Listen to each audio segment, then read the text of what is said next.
আমরা আল্লাহর কাছে আসলে নাজাত চাই, তাই না? মুক্তি চাই, আমরা নাজাত চাই। আওয়াজ করে বলেন কি চাই?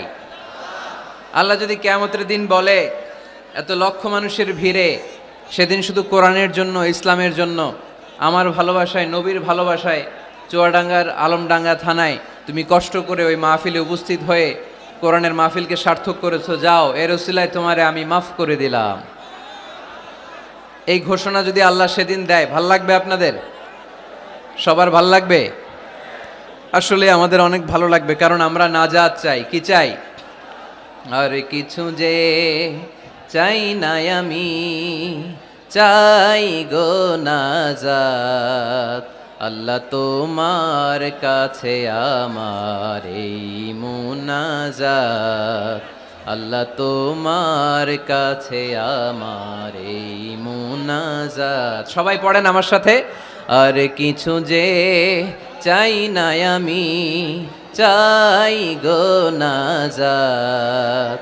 আল্লাহ তোমার কাছে আমার এই মুনাজাত, আল্লাহ তোমার কাছে আমার এই মুনাজাত। পড়েন আমিন। আরো জোরে পড়তে হবে আমিন। আজকের এই ইসলামের জন্য, এই গণজোয়ারকে আল্লাহ ইসলামের বিজয়ের জন্য কবুল করুক, পড়ি আমিন। এই যে লক্ষ লক্ষ মানুষ আজকে চুয়াডাঙ্গার আলমডাঙ্গা থানায় উপস্থিত হয়েছে, আজকে মাহফিলের পরে টরিক ভাই বিরিয়ানির প্যাকেট দিবেন নাকি? নগদ টাকা দেয়া হবে? একজনকে খুশি করতে আমরা এখানে এসেছি, চিল্লায় বলতে হবে তিনি কে? আল্লাহ। এই লক্ষ লক্ষ মানুষের আগমন, এটা ইসলামের জন্য ভিক্টরি সাইন বহন করে, বিজয়ের সাইন। ইসলামের বিজয়কে কেউ থামায় রাখতে পারবে না, চিল্লায় বলেন ঠিক কিনা? তুমি ইসলামকে চোখ রাঙানি দাও, তুমি কোরআনকে চোখ রাঙানি দাও, তোমার এই খবরদারিকে মুহূর্তের মধ্যে বন্ধ করে দিতে পারে কে? যারাই ইসলামের বিজয়ের পথে আসবে তাদের জীবনকে উজালা করবে কে? আর যারা ইসলামের বিরুদ্ধে ষড়যন্ত্র করে তাদের সাথে আমাদের কোনো সম্পর্ক। আমরা ইসলামের জন্য আমাদের জীবন দিতে প্রস্তুত, চিল্লায় বলেন ঠিক কিনা? আমাদের জান মান কুরবান করতে প্রস্তুত, চিল্লায় বলেন ঠিক কিনা? সকল ষড়যন্ত্রের বাধাকে ছিন্ন করে কালিমার পতাকা উঠানোর জন্য আমরা প্রস্তুত, চিল্লায় বলো ঠিক কিনা? সম্মানিত সুধী, অনেক বড় গ্যাদারিং, তাই লম্বা চূড়া কথা বলা যাবে না। কারণ আল্লাহ রাসূল সাল্লাল্লাহু আলাইহি ওয়াসাল্লাম বলেছেন, খুতাবুকুম তাওয়িলা ওয়া সালাওয়াতুকুম কাসীরা। কিয়ামতের আগে তোমাদের বক্তব্য হয়ে যাবে, ইসলামী বক্তব্য হবে লম্বা, সালাত হয়ে যাবে খাটো। Your Islamic lectures will be longer before the day of judgment, and your salah 5 times a day will be very shorter. কিয়ামতের আগে সালাত হয়ে যাবে খাটো, বক্তব্য হয়ে যাবে লম্বা। তার নমুনা সমাজে আছে না নাই? ঘন্টার পর ঘন্টা মানুষ বক্তব্য শুনতে চায়, কিন্তু নামাজ পড়তে চায় না, আছে না নাই? চুয়াডাঙ্গার আলমডাঙ্গায় মনে হয় এগুলো নাই। না না নাই। এই যে এত টুপিওয়ালা দাড়িওয়ালা, এটা প্রমাণ করে এখানকার সবাই নামাজি। আছে আছে, এগুলো থেকে আমাদের বেরিয়ে আসতে হবে। যেহেতু অনেক বড় গ্যাদারিং, লম্বা চূড়া কথা বলবো না। আর যেহেতু বিশৃঙ্খলা আপনারা থামাচ্ছেন না, কথা বলার তো সুযোগই নাই। তো অল্প কয়েকটা কথা বলে আজকের এই বড় মাহফিল আমরা শেষ করে দেব ইনশাআল্লাহ। পড়েন, আওয়াজ করে পড়তে হবে ইনশাআল্লাহ। যেহেতু মহিলা প্যান্ডেলে অনেক মা বোনেরা এসেছে, মা বোনদের জন্য দুই একটা কথা বলেই আমি মূল তাফসিরের দিকে যাচ্ছি। আল্লাহ রাসূল সাল্লাল্লাহু আলাইহি ওয়াসাল্লাম বলেছেন, দুনিয়া কুল্লুহা মাতা ওয়া খায়রু মাতাঈদ দুনিয়া আল মারআতু সালিহা। এই দুনিয়াতে যা দেখা যায় সব সম্পদ, বাড়ি গাড়ি, ব্যাংক ব্যালেন্স, ফ্যাক্টরি, এগুলো সম্পদ। দু চোখে যা দেখো সব সম্পদ। আর এই সব সম্পদের মধ্যে শ্রেষ্ঠ সম্পদ হচ্ছে নেককার নারী। সুবহানাল্লাহ পড়তে পারলেন না? এ দুনিয়ার যত সম্পদ আছে সব সম্পদের মধ্যে শ্রেষ্ঠতম সম্পদ হচ্ছে নেককার নারী, যেটা টাকা দিয়ে কেনা যায় না। তাই আমি বলি, নারীদের পেট হচ্ছে এটা খনির মতো, খনি। আপনারা কি তেলের খনির নাম শুনেছেন? তেলের খনি, গ্যাসের খনি, কয়লার খনি, সোনার খনি, হীরার খনি। তো এই খনিগুলোর মতো আমাদের মা বোনদের পেটগুলো খনি। এই মা বোনদেরকে যদি আমরা কোরআন শিখাই, হাদিস শিখাই, ইসলামী সাহিত্য পড়তে দেই, ইসলামী তাহাদিব, তামাদ্দুন, শিষ্টাচার, ভদ্রতা যদি তাদেরকে শিখাই, কোরআন সুন্নাহর আলোকে যদি তাদেরকে আমরা যত্ন নেই, তাহলে এই নারীদের পেট থেকে বড় বড় আল্লাহর ওলি বের হবে, আলোকিত মানুষ বেরোবে, হাফেজে কোরআন বেরোবে, মুফাসসিরে কোরআন বেরোবে। আর এই একই নারীকে যদি আমরা কোরআন শিক্ষা না দেই, ইসলাম শিক্ষা না দেই, এই নারীদের পেট থেকে বড় বড় চাঁদাবাজ আর টেন্ডারবাজ বেরোবে। চিল্লায় বলি ঠিক কিনা? এদের পেট থেকে বেরোবে বড় বড় দুর্নীতিবাজ, যারা দেশের টাকা, হাজার কোটি টাকা পাচার করে দেয় বিদেশে, এরকম আছে না নাই? এজন্য এই নারীদের পেটটা খনি, যত্ন নিতে হবে এদেরকে কোরআন দিয়ে, সুন্নাহ দিয়ে। আল্লাহ রাসূল সাল্লাল্লাহু আলাইহি ওয়াসাল্লাম বলেছেন, রিফকাম বিল খাওয়ারির, নারীদেরকে কাচের গ্লাসের সাথে তুলনা করা হয়েছে। আপনাদের বাসায় কাচের গ্লাস আছে না? কথা বলতে হবে, উত্তর দিতে হবে আওয়াজ করে বাঘের মতো। আপনাদের বাসায় কাচের গ্লাস আছে? এই কাচের গ্লাস আস্তে ধরতে হয়, আস্তে রাখতে হয়।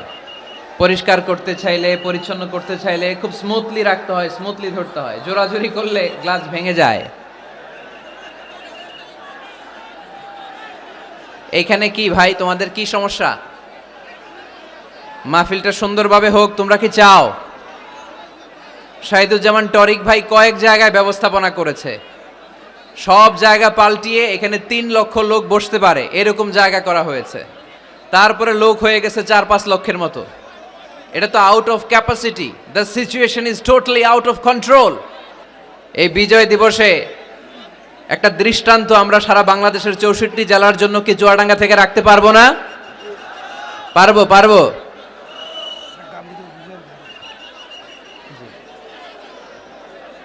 আজকের এই বিজয় দিবসে দেখিয়ে দিতে হবে যে 9 মাস রক্তক্ষয়ী যুদ্ধের মাধ্যমে যেমনি আমরা গোটা বিশ্বে এক বিরল দৃষ্টান্ত, এক্সাম্পল স্থাপন করেছি, আজকে চুয়াডাঙ্গার আলমডাঙ্গা থানা তো একটা দৃষ্টান্ত স্থাপন করতে হবে তোমাদেরকে, যে লক্ষ লক্ষ লোক, জায়গা ছিল না, আমরা দাঁড়িয়ে দাঁড়িয়ে ঘেমে অস্থির হয়ে কোরআনের কথা শুনেছি। এই জায়গাটাতে এত ধাক্কাধাক্কি করলে তো চলবে না রে ভাই।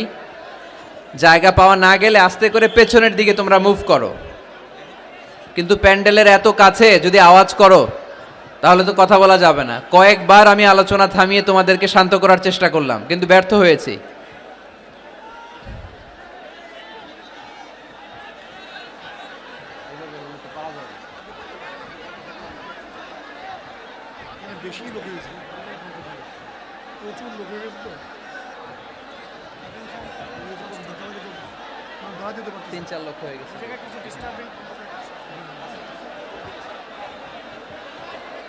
আমি এই যে আপনারা পুলিশের 3 জন ভাই যে আছেন ওপাশে যারা, আমি বলবো একটু এক্সিটের ব্যবস্থা করে দেন, এরা ওইদিকে চলে যাক। এখানে দাঁড়িয়ে থেকে লাভ নাই। আমাকে তো দেখেছো তোমরা, আমি তোমাদেরকে ভালোবাসি কোরআনের জন্য। হয় দাঁড়িয়ে থাকো চুপ করে, তা না হলে আস্তে করে পিছনের দিকে যাওয়ার চেষ্টা করো। এই ধাক্কাধাক্কি করলে জনস্রোত এসে হতাহতের ঘটনা ঘটবে, মিডিয়া ম্যানদের ক্যামেরা ভাঙচুর হবে। আস্তে আস্তে পেছনের দিকে যাও, আস্তে আস্তে এক্সিট নাও, এক্সিট। আজকে 16ই ডিসেম্বর, তাই না? আমাদের কি দিবস? বিজয় দিবস। এই লক্ষ লক্ষ জনতা নিয়ে আমরা দোয়া করি আল্লাহ যেন সকল মুক্তিযোদ্ধা ভাইদের কবরগুলোকে জান্নাতের টুকরা বানায় দেয়। আমরা পড়ি আমিন। যতদিন বাংলাদেশ থাকবে ততদিন মুক্তিযোদ্ধাদের জন্য, শহীদদের জন্য দোয়া আমাদের হৃদয়ে আছে না নাই? এক সাগরে রক্তের বিনিময়ে বাংলার স্বাধীনতা আনলে যারা, আমরা তোমাদের ভুলব না, আমরা তোমাদের ভুলব না।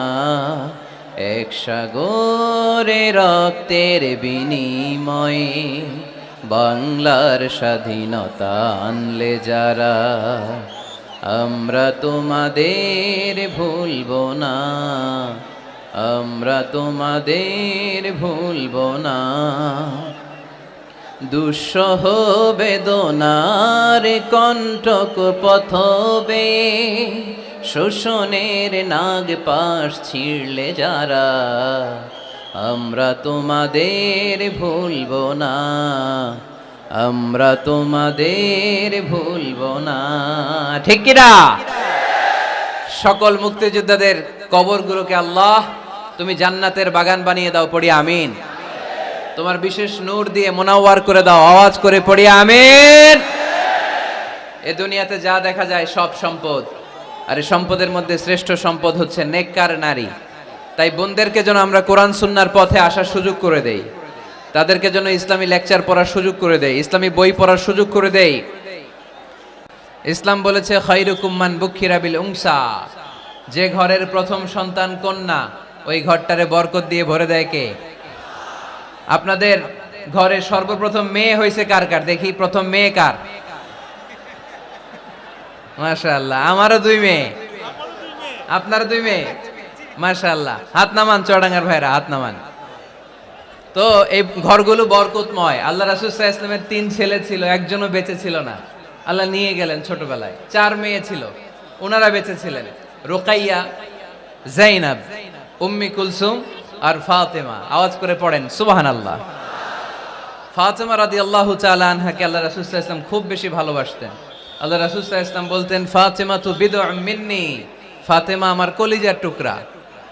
যে ফাতেমারে কষ্ট দেয় সেজন্য আমি নবীকে কষ্ট দেয়, আর যে ফাতেমার মুখে হাসি ফুটায় সেজন্য আমি বিশ্ব নবীর মুখে হাসি ফুটাই। সুবহানাল্লাহ। রাসূল সাল্লাল্লাহু আলাইহি ওয়াসাল্লাম কোন সফরে গেলে সব শেষে ফাতেমা রাদিয়াল্লাহু তাআলা আনহার সাথে দেখা করে যেতেন। আবার সফর থেকে যখন আল্লাহ রাসূল সাল্লাল্লাহু আলাইহি ওয়াসাল্লাম ঘরে ফিরতেন, তখন এসেই আল্লাহ রাসূল সাল্লাল্লাহু আলাইহি ওয়াসাল্লাম ফাতেমা রাদিয়াল্লাহু তাআলা আনহার সাথে দেখা করতেন। নারীদেরকে খুব ভালোবাসতেন, বলতেন রিফকাম বিল কাওয়ারির, কাচের গ্লাসের সাথে আল্লাহ রাসূল নারীদেরকে তুলনা দিয়েছেন।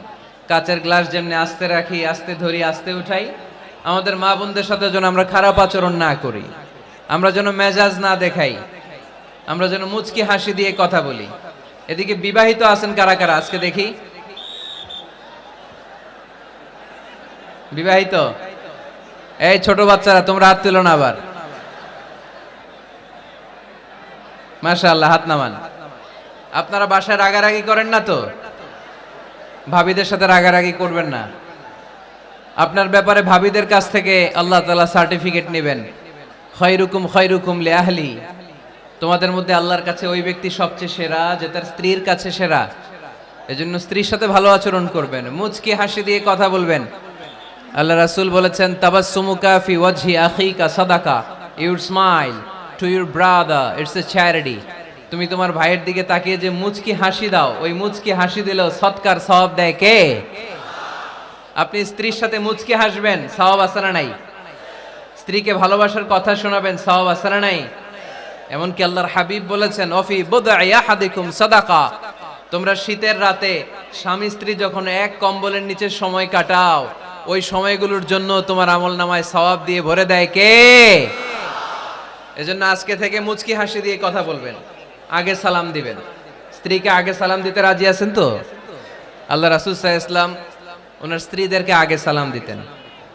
আম্মা জান আয়েশা বললেন, এত বছর বিশ্বনবীর সাথে সংসার করলাম, একদিনও আল্লাহ রাসূল সাল্লাল্লাহু আলাইহি ওয়াসাল্লামকে আমি আগে সালাম দিতে পারি নাই। মাঝে মাঝে লুকিয়ে থাকতাম যে আজকে আগে সালাম দিব, কিন্তু আল্লাহ রাসূল সাল্লাল্লাহু আলাইহি ওয়াসাল্লাম এশার নামাজ পড়ে যখন ঘরে ঢুকতেন, ঘরে ঢোকার অনেক আগ থেকে আম্মা জান আয়েশাকে বলতেন, আসসালামু আলাইকুম ওয়া রাহমাতুল্লাহি ওয়া বারাকাতুহু। এজন্য আমরা যেন বেশি বেশি সালাম দেই। তো একজন নারী বরকতময় কিনা আমরা বুঝবো তার প্রথম সন্তান যদি কন্যা, তার মানে কন্যা আসলেই ঘরে বরকত আছে না নাই? আছে। এরপরে এই কন্যাকে যখন আপনি শিক্ষা দান করবেন, ভালো পাত্রের হাতে তুলে দিবেন, তখন ওই কন্যা বাবার জন্য জান্নাতের দরজা খুলে দেয়। সুবহানাল্লাহ পড়তে পারলেন না? এরপর সে যখন কারো স্ত্রী হয়, তার কাছ থেকে আল্লাহ তাআলা সার্টিফিকেট নেয় স্বামীর ব্যাপারে। তারপর যখন সন্তান সম্ভবা হয়, অনেক নারী বাচ্চা ডেলিভারি করতে যেয়ে মারা যায়। সন্তান ডেলিভারি করতে যেয়ে যে নারী মারা যায়, ওই নারীদেরকে কিয়ামতের দিন আল্লাহ শহীদদের কাতারে দাঁড় করায় দিবেন। আর যদি সহি সালামতে বাচ্চা ডেলিভারি করতে পারে, তাহলে ইসলাম বলে আল জান্নাতু তাহতা আকদামি উম্মাহাতিকুম। ও দুনিয়ার পুরুষেরা শোনো, তোমাদের পায়ের নিচে থাকে জুতা, জুতার নিচে থাকে বালু, আর এক একটা মায়ের পায়ের নিচে থাকে তার ছেলে মেয়েদের জান্নাত। পড়েন সুবহানাল্লাহ। ওগো মা তুমি এই ধরনের শ্রেষ্ঠ নিয়ামত তোমারই পদ তলে রয়েছে জান্নাত। ওগো মা তুমি এই ধরনের শ্রেষ্ঠ নিয়ামত, তোমারই পদ তলে রয়েছে জান্নাত। সুবহানাল্লাহ পড়েন। আচ্ছা, এই দুনিয়াটাকে যদি 100 বার আমরা বিক্রি করে দেই, ওই বিক্রির টাকা দিয়ে জান্নাতের একটা টেবিলের দাম হবে? এই দুনিয়াকে 2000 বার বিক্রি করে দিলে যেই টাকা পাওয়া যাবে, ওই টাকা দিয়ে যদি জান্নাতের একটা চেয়ার কিনতে চাই, ওই চেয়ারের দাম হবে? তাহলে যে মায়ের 2টা পায়ের নিচে আল্লাহর 8টা জান্নাত পড়ে আছে, ওই 8টা জান্নাতের ওই পা 2টার দাম কত? রাসূল সাল্লাল্লাহু আলাইহি ওয়াসাল্লাম বলেছেন, লাউ কাতা'তা জিলদাক, তুমি তোমার গায়ের চামড়া কেটেও যদি মায়ের পায়ের জুতা বানিয়ে দাও, তাহলে ছোটবেলায় যে দুধ খেয়েছো, এক ঢোক দুধের শোধ কোনোদিন আদায় হবে না। চিল্লায় এখন সুবহানাল্লাহ। মায়ের এক ধার দুধের দাম, কাটিয়া গায়ের চাম, পাপোশ বানাইলেও ঋণের শোধ হবে না। এমন দরদি ভাবে কেউ হবে না আমার মাহাদু। ঠিক কিনা? এজন্য মা বাবা যাদের বেঁচে আছে, আমরা যেন মা বাবার কাছ থেকে দোয়া নেই। পীর সাহেবের কাছে যদি দোয়া নিতে যান, দোয়া কবুল হতেও পারে, নাও হতে পারে। গোটা বিশ্বের সব পীর সাহেব যদি 1 গ্লাস পানির মধ্যে দোয়া পরে ফু দেয়, গোটা বিশ্বের সব ইমাম সাহেব যদি, খতিব সাহেব যদি 1 গ্লাস পানির মধ্যে দোয়া পরে ফু দেয়, আর আপনার আম্মা শুধু সুবহানাল্লাহ বলে যদি আরেক গ্লাস পানির মধ্যে ফু দেয়, আপনার মায়ের দোয়াটা মুহূর্তে আল্লাহর দরবারে কবুল হয়ে যাবে। এজন্য আব্বা আম্মার দোয়া নিতে রাজি আছি তো? যাদের আব্বা আম্মা বেঁচে আছে, আল্লাহ যেন হায়াত দারাজ করে, আমরা পড়ি আমিন। যারা আমরা আমাদের আব্বা আম্মা, আমাদের বটবৃক্ষগুলোকে হারিয়েছি, তাদের কবরগুলোরে আল্লাহ জান্নাতের বাগান বানিয়ে দিক, আমরা পড়ি আমিন। আর দেরি না করে আমরা সরাসরি মহাবিশ্বের মহাবিশ্বয় মহাগ্রন্থ আল কোরআন আল কারীম থেকে কথা শুনব। আমরা যে বইটা থেকে কথা শুনব, চুয়াডাঙ্গার ভাইয়েরা দেহের সবটুকুন শক্তি গলার মাঝ বরাবর এনে আওয়াজ করে বলেন তো, এই বইটার নাম কি? এই কোরআনে কোনো ভুল আছে? সন্দেহ আছে? সংশয় আছে? আমাদের জীবন সমস্যার সব কিছুর সমাধান এই কোরআনের ভেতরে দিয়েছে কে? সমাধান চাও যদি জীবনে মরণে, ফিরে যাও খুঁজে নাও, চোখ রাখো কোরআনে। ঠিক কি না? সমাধান চাও যদি জীবনে মরণে, ফিরে যাও খুঁজে নাও, চোখ রাখো কোরআনে। If you want a solution this দুনিয়ায় নাখিরা, go back, have a look to the holy কোরআনে। ঠিক কি না? এজন্য আমরা সমস্যার সমাধান চাইলে চোখ রাখতে হবে যেই কিতাবের দিকে, কিতাবটার নাম আল কোরআন। এই কিতাবে কোনো ভুল নাই, এই কিতাবে কোনো সন্দেহ নাই, কোনো সংশয় নাই। এই কিতাবে যে সন্দেহ নাই, এই কথা কোরআনে বলে দিয়েছে কে? রব্বুল আলামিন বলেন, যালিকাল কিতাবু লা রাইবা ফীহি হুদাল লিল মুত্তাকিন। সবাই পড়েন আমার সাথে, যালিকাল কিতাবু লা রাইবা ফীহি হুদাল লিল মুত্তাকিন। This is the book, the most authentic and original book in the world. There is no doubt in it and a guidance to those who are muttaqin. এই বইটা এমন বই যেখানে কোনো ভুল নাই, কোনো সন্দেহ নাই, কোনো সংশয় নাই। মুত্তাকিনদের জন্য এই বইয়ের ভেতরে হেদায়েত রেখে দিয়েছে কে? আল্লাহ। আবার রব্বুল আলামিন বলেন, আলিফ লাম রা, কিতাবুন আনজালনাহু ইলাইকা লিতুখরিজান الناس من الظلمات إلى النور. O Muhammad sallallahu alayhi wa sallam, I've revealed this holy and sacred book unto you in order to lead the mankind out of darkness into the light. O Nabi, আমি কেন এই কোরআনকে আপনার কাছে পাঠিয়েছি আপনি জানেন? অন্ধকারাচ্ছন্ন মানুষগুলোকে আলোর পথে নিয়ে যাওয়ার জন্য, জাহান্নামীগুলারে জান্নাতি বানানোর জন্য, রাম আর বামপন্থী গুলার ডানপন্থী বানানোর জন্য। চিল্লায় বলো ঠিক কি না? এজন্য কোরআনের সাথে আমাদের অ্যাটাচমেন্ট বাড়ানোর দরকার আছে না নাই? আমরা যেন বেশি বেশি কোরআনের সাথে সম্পর্ক বাড়াতে পারি, কোরআনকে যেন আমরা বন্ধু বানাই। আমাদের বন্ধু হবে কোরআন। আমাদের বন্ধু হবে কি? আমাদের নিঃসঙ্গ সময়ের বন্ধু হতে হবে কোরআন। এই কোরআন যদি দুনিয়াতে আমরা বন্ধু বানাতে পারি, কোরআনকে, কবরেও এই কোরআনকে আমাদের বন্ধু বানায় দিবে কে? কিয়ামতের ময়দানে ওই কোরআনকে আমাদের জন্য সুপারিশকারী করে বানাবে কে? সেই মহাবিশ্বের মহাবিশ্বয় মহাগ্রন্থ আল কোরআন আল কারীম থেকে আমি একটা সূরার কিয়দাংশ তেলাওয়াত করেছি। আজকের চুয়াডাঙ্গার এই বিশাল জনসমুদ্রে এই সূরার কিছু মেসেজ এই চমৎকার রজনীতে আপনাদের সাথে আমি শেয়ার করব। আওয়াজ করে পড়তে হবে ইনশাআল্লাহ। কোরআনের যেখান থেকেই বলি ওইখান থেকে বরকত আছে না নাই? অনেকে বলে হুজুর ওই এলাকায় পর্দার ওয়াজ করছেন, এখানে পর্দার কথা বলেন কেন? বলে না? অনেকে বলে হুজুর ওই জেলায় নামাজের ওয়াজ করছেন, তো এই জেলায় আবার নামাজের কথা কন কেন? হুজুর ওইখানে সুদ খাওয়া যাবে না বলছেন, এইখানে বলেন কেন? নামাজ কি শুধু ওই জেলায় লাগবে? পর্দাকে শুধু ঢাকাবাসীদের জন্য লাগবে, চুয়াডাঙ্গায় লাগবে না? আমরা সূরা ফাতিহা প্রতিদিন কয়বার পড়ি? ফরজ নামাজে 17 বার, সুন্নত সহ 40-45 বার। যে ব্যক্তি 50 বছর ধরে নামাজ পড়ে, এই বেটা যে কয় লক্ষবার সূরা ফাতিহা পড়ছে বেটা নিজেও জানে না, ঠিক কি না? আচ্ছা, আপনারা কি জানেন যে সূরা আর রহমানে একটা আয়াত আছে, যে আয়াতটা আল্লাহ বারবার বারবার ওই সূরার ভেতরে উল্লেখ করেছে, সূরা আর রহমানে? জানেন কি আয়াতটা কি? কি আয়াত? ফাবিআইয়ি আলা রাব্বিকুমা তুকাদ্দিবান।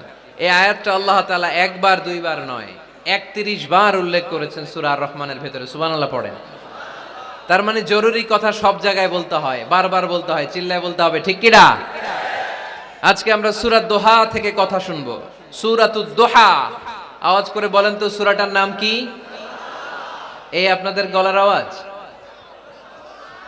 সারা বিকাল আর সন্ধ্যায় চিল্লাচিল্লি করতে করতে আপনাদের এনার্জি শেষ, তাই না? সূরাটার নাম সূরাতুদ দোহা। আওয়াজ করে বলেন তো সূরার নাম কি? মাশাআল্লাহ, আওয়াজ আছে তো? এনার্জি শেষ হয়ে যায় না এখনো বেঁচে আছে চুয়াডাঙ্গার লোক। তো আলোচনা শেষ পর্যন্ত এরকম আওয়াজ করে উত্তর দেয়া যাবে? মাশাআল্লাহ। এখন একেবারে ঠান্ডা।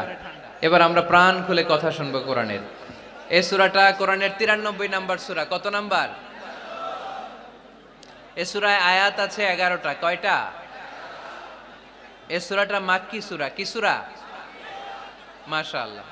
আমি সব সময় বলি, যেহেতু লক্ষ লক্ষ মানুষের গ্যাদারিং, আমরা যদি ক্লাসের মতো করে প্রশ্ন করি উত্তর করি তাহলে আপনাদের মনে থাকবে, কিছু মেসেজ নিয়ে যেতে পারবেন।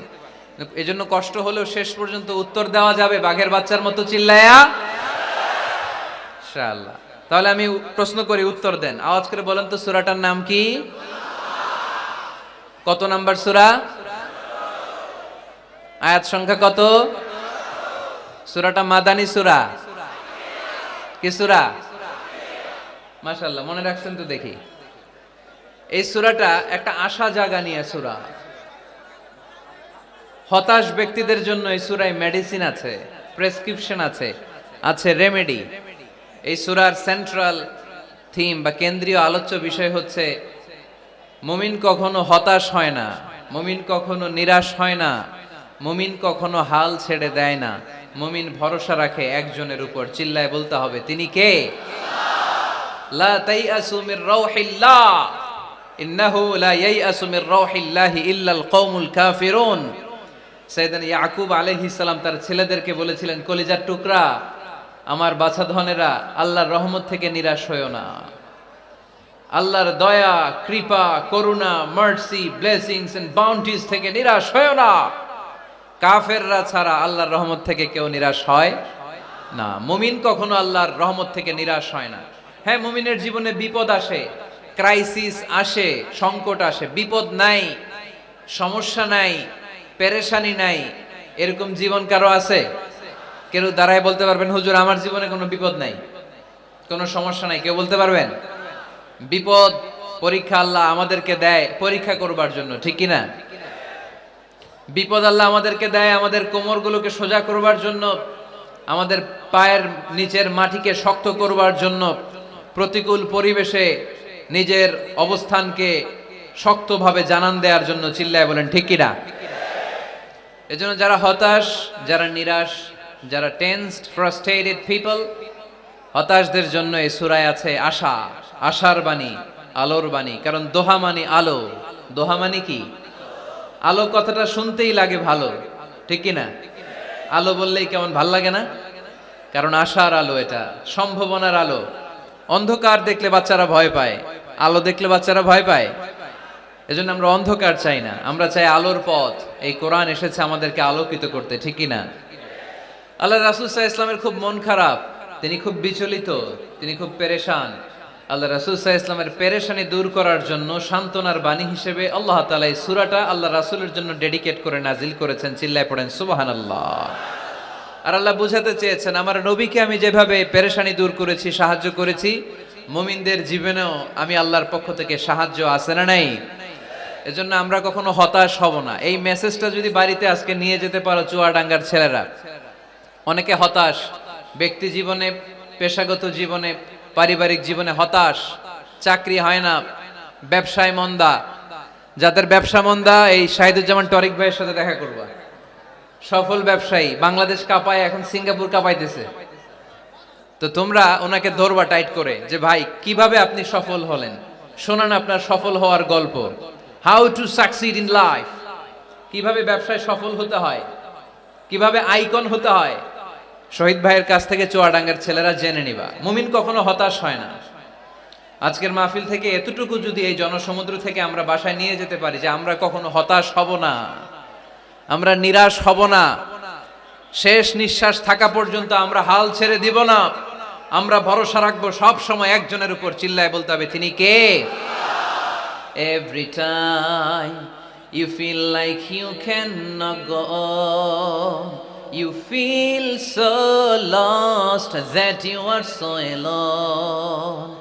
Every time you feel like you cannot go on, you feel so lost that you are so alone.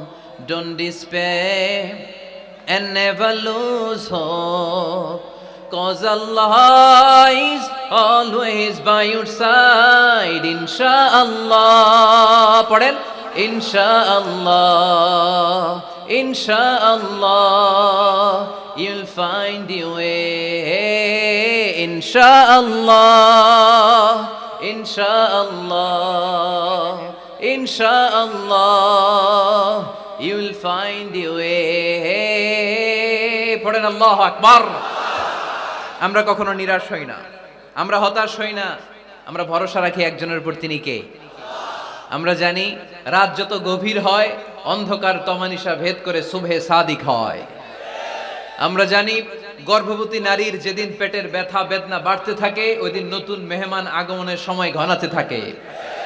আমরা জানি বিশ্বাসীদের জীবনে কষ্ট, দুঃখ, যন্ত্রণা, পরীক্ষা যত বাড়তে থাকে, সুখের দিন কাছে আসতে থাকে। চিল্লায় বলো ঠিক কি না? এজন্য আমরা হতাশ হব না, হাল ছেড়ে দিব না, শেষ নিঃশ্বাস ত্যাগ করা পর্যন্ত আমরা ভরসা রাখবো একজনের উপর, তিনি কে? আল্লাহ রাসূল সাল্লাল্লাহু আলাইহি ওয়াসাল্লাম হতাশ হলেন, পেরেশান হলেন, নবীর পেরেশানি দূর করার জন্য আল্লাহ তাআলা এই সূরাটা নাজিল করেছে। সুবহানাল্লাহ পড়েন। তাহলে এই সূরার কেন্দ্রীয় আলোচ্য বিষয় কি? এটা কি চুয়াডাঙ্গাবাসীদের কাছে ক্লিয়ার? Clear, clear, clear.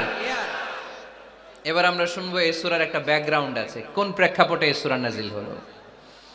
আল্লাহ রাসূল সাল্লাল্লাহু আলাইহি ওয়াসাল্লামকে আল্লাহ বললেন, ইয়া আইয়ুহার রাসূলু বাল্লিগ মা উনজিলা ইলাইক, নবী কোরআনে যা নাজিল করেছি সব আপনি পৌঁছে দিন, কিছু গোপন রাখা যাবে না। এই কোরআনের কোনো কিছু বিশ্বনবী গোপন রেখেছে? সবাই বলেন না কেন, গোপন রেখেছে নাকি সব প্রচার করে দিয়েছে? সব প্রচার করে দিয়েছে। হঠাৎ করে হেরা গুহায় বিশ্বনবীর কাছে নাজিল হলো, ইকরা বিসমি রাব্বিকাল্লাযী খালাক, খালাকাল ইনসানা মিন আলাক, ইকরা ওয়া রাব্বুকাল আকরামুল্লাযী আল্লামা বিল কলম, আল্লামাল ইনসানা মা লাম ইয়ালাম। পড়েন সুবহানাল্লাহ। আল্লাহ নাজিল করলেন, নবী পড়ো, তোমার প্রভুর নামে যিনি সৃষ্টি করেছেন, তুমি যা জানতে না তা তোমার রব তোমারে শিখিয়েছেন, কলমের মাধ্যমে তোমাদেরকে জ্ঞান দিয়েছেন। সুবহানাল্লাহ। ইকরা বিসমি রাব্বিকাল্লাযী খালাক, read in the name of your lord who has created. পড়ো তোমার প্রভুর নামে। কোরআনের প্রথম বাণী পড়ো। কোরআনের প্রথম বাণী কি? সবাই বলেন, প্রথম বাণী কি? আল কোরআনের প্রথম বাণী পড়ো, আল হাদিসে নবীর কথা পড়ো, আল কোরআনের প্রথম বাণী পড়ো, আল হাদিসে নবীর কথা পড়ো, পড়ে পড়ে শেখো, শিখে শিখে তুমি তোমার নিজের জীবন গড়ো। সুবহানাল্লাহ পড়েন।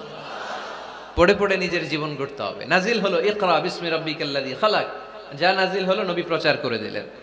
এরপরে আরেক সূরা নাজিল হলো ইয়া আইয়ুহাল মুযাম্মিল কুমিল লাইলা ইল্লা কালিলা, বিশ্বনবী প্রচার করে দিলেন। এরপরে নাজিল হলো ইয়া আইয়ুহাল মুদ্দাসসির কুম ফাআনজির, বিশ্বনবী প্রচার করে দিলেন। যাই প্রচার নাজিল হয় তাই তিনি প্রচার করে দেন, যাই নাজিল হয় তাই তিনি প্রচার করে দেন।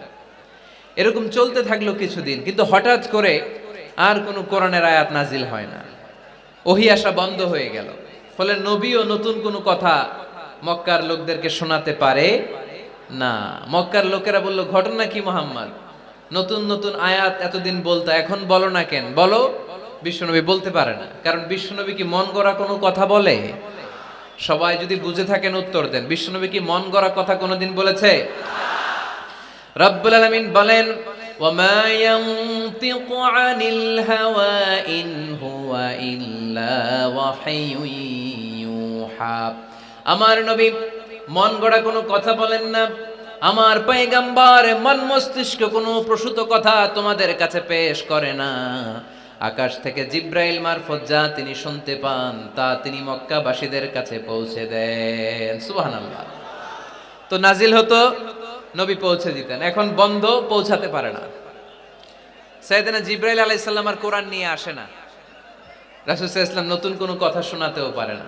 মক্কার লোকেরা হাসাহাসি শুরু করলো, হাততালি দিতে শুরু করলো, মুহাম্মদ তোমার আল্লাহ তোমারে বর্জন করেছে, তোমার আল্লাহ তোমারে ভুলে গেছে। নাউজুবিল্লাহ পড়তে পারলেন না? ইন্না মুহাম্মাদান ওয়াদ্দাআহু রাব্বুহু ওয়া ক্বালা। হে মক্কার লোকেরা শোনো, মুহাম্মদের রব তো মুহাম্মদের ভুলে গেছে, মুহাম্মদের দিকে ফিরেও তাকায় না, আর নতুন কোন আয়াত পাঠায় না।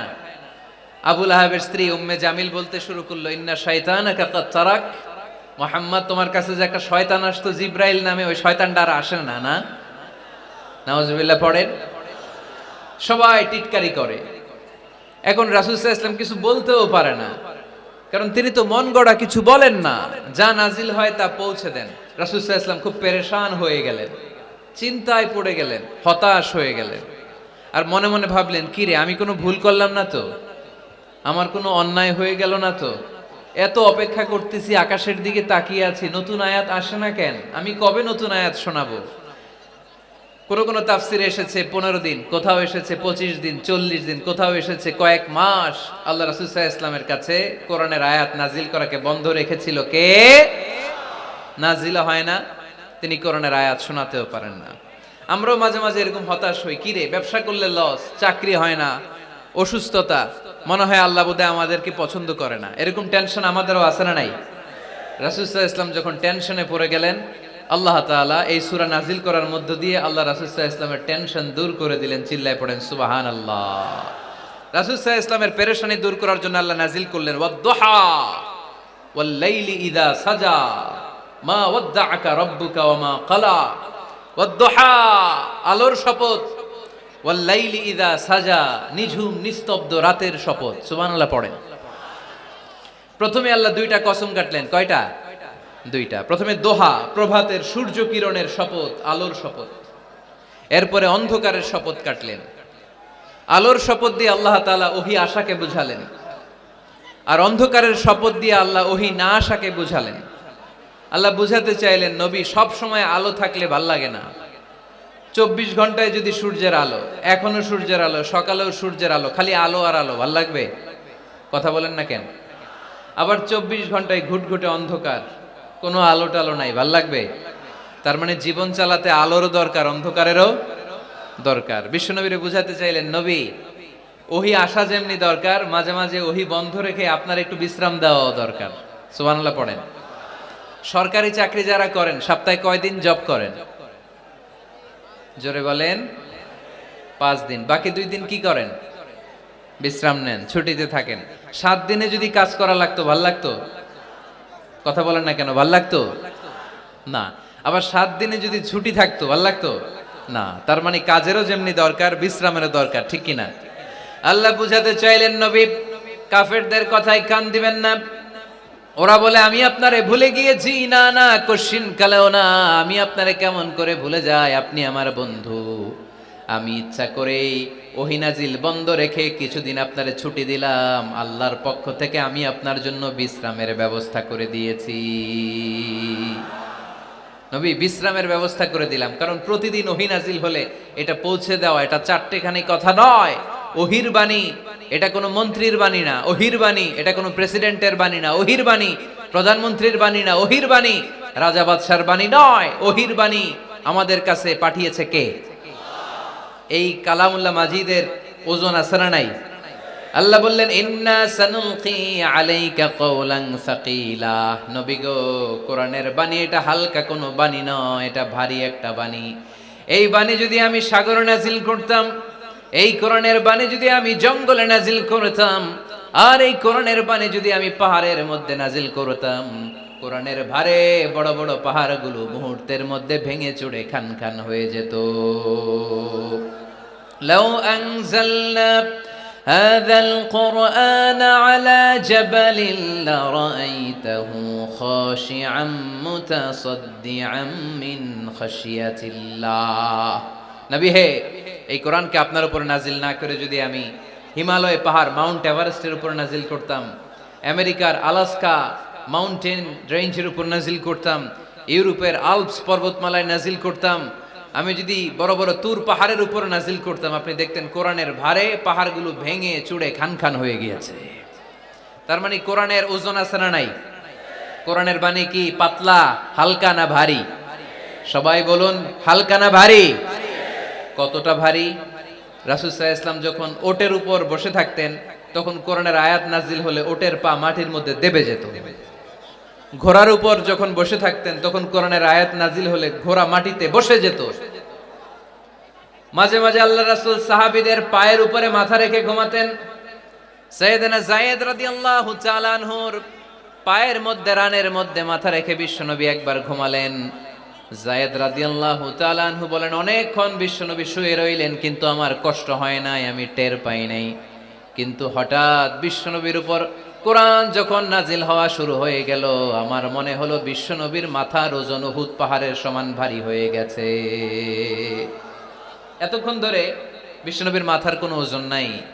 হঠাৎ যখন কোরআনের আয়াত নাজিল হতে লাগলো, দেখলাম বিশ্বনবীর মাথার ওজন এতটা বেড়ে গিয়েছে, আমার মনে হচ্ছে আমার পায়ের হাড্ডি আর রান ফেটে মুহূর্তের মধ্যে খান খান হয়ে যাবে। তার মানে কোরআনের আয়াত সবসময় রিসিভ করা, ওহী সবসময় নেয়া এবং ওহির বাণী পৌঁছে দেয়া, এটা সাধারণ কোনো কাজ নয়। সব সময় ওহী লাগাতার নাজিল হলে নবীর কষ্ট হয়ে যাবে। এজন্য নবীর কষ্ট দূর করার জন্য সরকারি চাকরি যারা করেন যেমনি ছুটি পান, নবীকে একটু ছুটি আর বিশ্রামে রাখার জন্য আল্লাহ তাআলা ইচ্ছা করেই ওহী নাজিল বন্ধ রেখেছেন। চিল্লায় পড়েন সুবহানাল্লাহ। এজন্য আল্লাহ তাআলা নবীরে আশ্বস্ত করে বললেন, নবী ওয়াদ-দুহা ওয়াল-লাইলি ইযা সাজা মা ওয়াদ্দা'আকা রাব্বুকা ওয়া মা ক্বালা ওয়ালাল আখিরাতু খায়রুল লাকা মিনাল উলা ওয়ালাসাউফা ইউ'তিকা রাব্বুকা ফাতারদা। পড়েন আল্লাহু আকবার। সূরার শুরুতে আল্লাহ শপথ কাটলেন দুইটা। কয়টা? সবাই বলেন, আরো জোরে বলতে হবে, কয়টা? তাহলে শপথের পর্ব শেষ। শপথ যখন শেষ, তারপরের তিনটি আয়াতে কনফার্মেশন। আল্লাহ তাআলা তার নবীকে কনফার্ম করেছেন যে নবী, আমি আপনার সাথে আছি। নবী, আমি আপনার সাথে আছি। এই এলাকার ওসি সাহেব যদি আপনারে বলে আমি আপনার সাথে আছি, সাহস লাগবে না? এসপি সাহেব যদি বলে আপনার সাথে আছি, সাহস লাগবে না? এমপি সাহেব যদি বলে সাথে আছি, সাহস লাগবে? প্রধানমন্ত্রী যদি বলে ভয় নাই, সাথে আছি, সাহস লাগবে না? ডোনাল্ড ট্রাম্প যদি বলে ভয় নাই, সাথে আছি, সাহস লাগবে? আর রাজাদিরাজ, মালিকুল আমলাক, গোটা বিশ্বের সব রাজাদের রাজা, মহারাজা আল্লাহ যদি বলে সাথে আছি, সাহস লাগে কি লাগে না? বিশ্ব নবীরে সাহস যোগালেন। পরের তিনটা আয়াতে আল্লাহ তাআলা নবীরে বললেন, নবী ভয় নাই, never lose hope, never give up, never be frustrated, আর হতাশ হবেন না, আমি আপনার সাথে আছি। চিল্লায় পড়েন সুবহানাল্লাহ। তারপরের তিন আয়াতে দিলেন তিনটা রিমাইন্ডার, নবী আপনারে কি কি নিয়ামত দিছি শোনেন, এগুলো মনে রাখেন, ভুলে যায়েন না। আর সর্বশেষ তিনটা আয়াতে তিনটা ওয়ার্ক প্ল্যানস, মানে গাইডলাইন, কর্মসূচি দিয়ে আল্লাহ সূরাটারে শেষ করেছেন। পড়েন আলহামদুলিল্লাহ। দুইবার যখন আল্লাহ শপথ করলেন, আলোর শপথ, অন্ধকারের শপথ, তারপরে আল্লাহ কনফার্মেশন করে বললেন, নবী মা ওয়াদ্দাআকা রাব্বুকা ওয়া মা ক্বালা, নবী হে আমি আপনারে ভুলি নাই, আমি আপনারে ছাড়ি নাই। কাফেররা বলে আমি আপনারে ভুলে গেছি, আমি আপনার উপর রাগ করেছি, তাই আপনার উপর কোরআন নাজিল করি না। কথাটা কিন্তু ঠিক না। আমি আপনারে ভালোবাসি, মহব্বত করি, ইচ্ছা করে আপনারে ছুটি দেওয়ার জন্য, কয়েকদিন বিশ্রামে রাখার জন্য ইচ্ছা করেই কোরআন নাজিল বন্ধ রেখেছি। মা ওয়াদ্দাআকা রাব্বুকা ওয়া মা ক্বালা। কাফেরদের কথার জবাবে তিনি বলছেন, না আমি আপনারে ভুলি নাই, আমি আপনার সাথে আছি। সুবহানাল্লাহ পড়েন। সাথে আছে কে? আরো জোরে বলেন। রাস্তায় হঠাৎ অ্যাক্সিডেন্ট হয়ে গেছে, বাঁচাবে কে? বলতে হবে সাথে আছে কে? আমাদের সাথে আল্লাহ আছে। এরপর আল্লাহ বললেন, ওয়ালাল আখিরাতু খায়রুল লাকা মিনাল উলা। ও নবী, মক্কার জীবনে সাময়িক একটু কষ্ট আপনি সহ্য করেন, মদিনার জীবনে আপনার জন্য আনন্দ রেখেছে কে? আখিরাতে আপনার জন্য জান্নাতকে তৈরি রেখেছে কে? ওয়ালাল আখিরাতু খায়রুল লাকা মিনাল উলা। আরেকটা কনফার্মেশন, আরেকটা অ্যাসিউরেন্স, আরেকটা নিশ্চয়তার গ্যারান্টি। নবী, indeed verily hereafter is far better for you than this dunya. এই দুনিয়ার চেয়ে আখিরাত উত্তম, ঠিক কি না? আখিরাত আপনার জন্য তৈরি, এই দুনিয়ার জীবন আপনার আসল জীবন নয়। আসল জীবন হচ্ছে কবরের জীবন, ঠিক কি না? একদিন মাটির ভেতরে হবে ঘর, রে মন আমার কেন বাঁধো দালান ঘর, রে মন আমার কেন বাঁধো দালান ঘর। প্রাণ পাখি উড়ে যাবে পিঞ্জর ছেড়ে, ধরা ধামে সবই রবে তুমি যাবে চলে। বন্ধু বান্ধব যত মাতা পিতা দ্বারা সুত, বন্ধু বান্ধব যত মাতা পিতা দ্বারা সুত, সবই হবে তোমার পরে। মন আমার কেন বাঁধো দালান ঘর, একদিন মাটির ভেতরে হবে ঘরে। মন আমার কেন বাঁধো দালান ঘর, ঠিক না? মাটির ঘর আসল ঘর। এই ছোট্ট 2 লাইনের নাশিদ, এই গানটাই আমাদের হেদায়েতের জন্য যথেষ্ট, তাই না? কত কষ্ট করে বিল্ডিং বানালাম, কত কষ্ট করে ফ্ল্যাট কিনলাম, কত দামি টাইলস দিয়ে আমার গোসলখানাটা বানালাম, কিন্তু আমার জীবনের শেষ গোসলটা কি আমার ওই গোসলখানায় হবে? চিল্লায় বলতে হবে, হবে। এজন্য আল্লাহ বললেন, ওয়ালাল আখিরাতু খায়রুল লাকা মিনাল উলা। ও নবী, দুনিয়ার জীবন আসল জীবন নয়, আসল জীবন হলো আখিরাতের জীবন, ঠিক কি না? কিন্তু আমরা পাগল হয়ে আছি কোন জীবনের জন্য?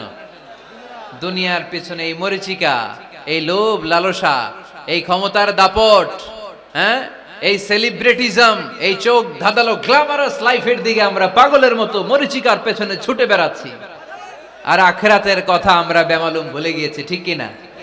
এজন্য আল্লাহ বললেন, বাল তুসিরুনাল হায়াতাদ দুনিয়া ওয়াল আখিরাতু খায়রুন ওয়া আবকা।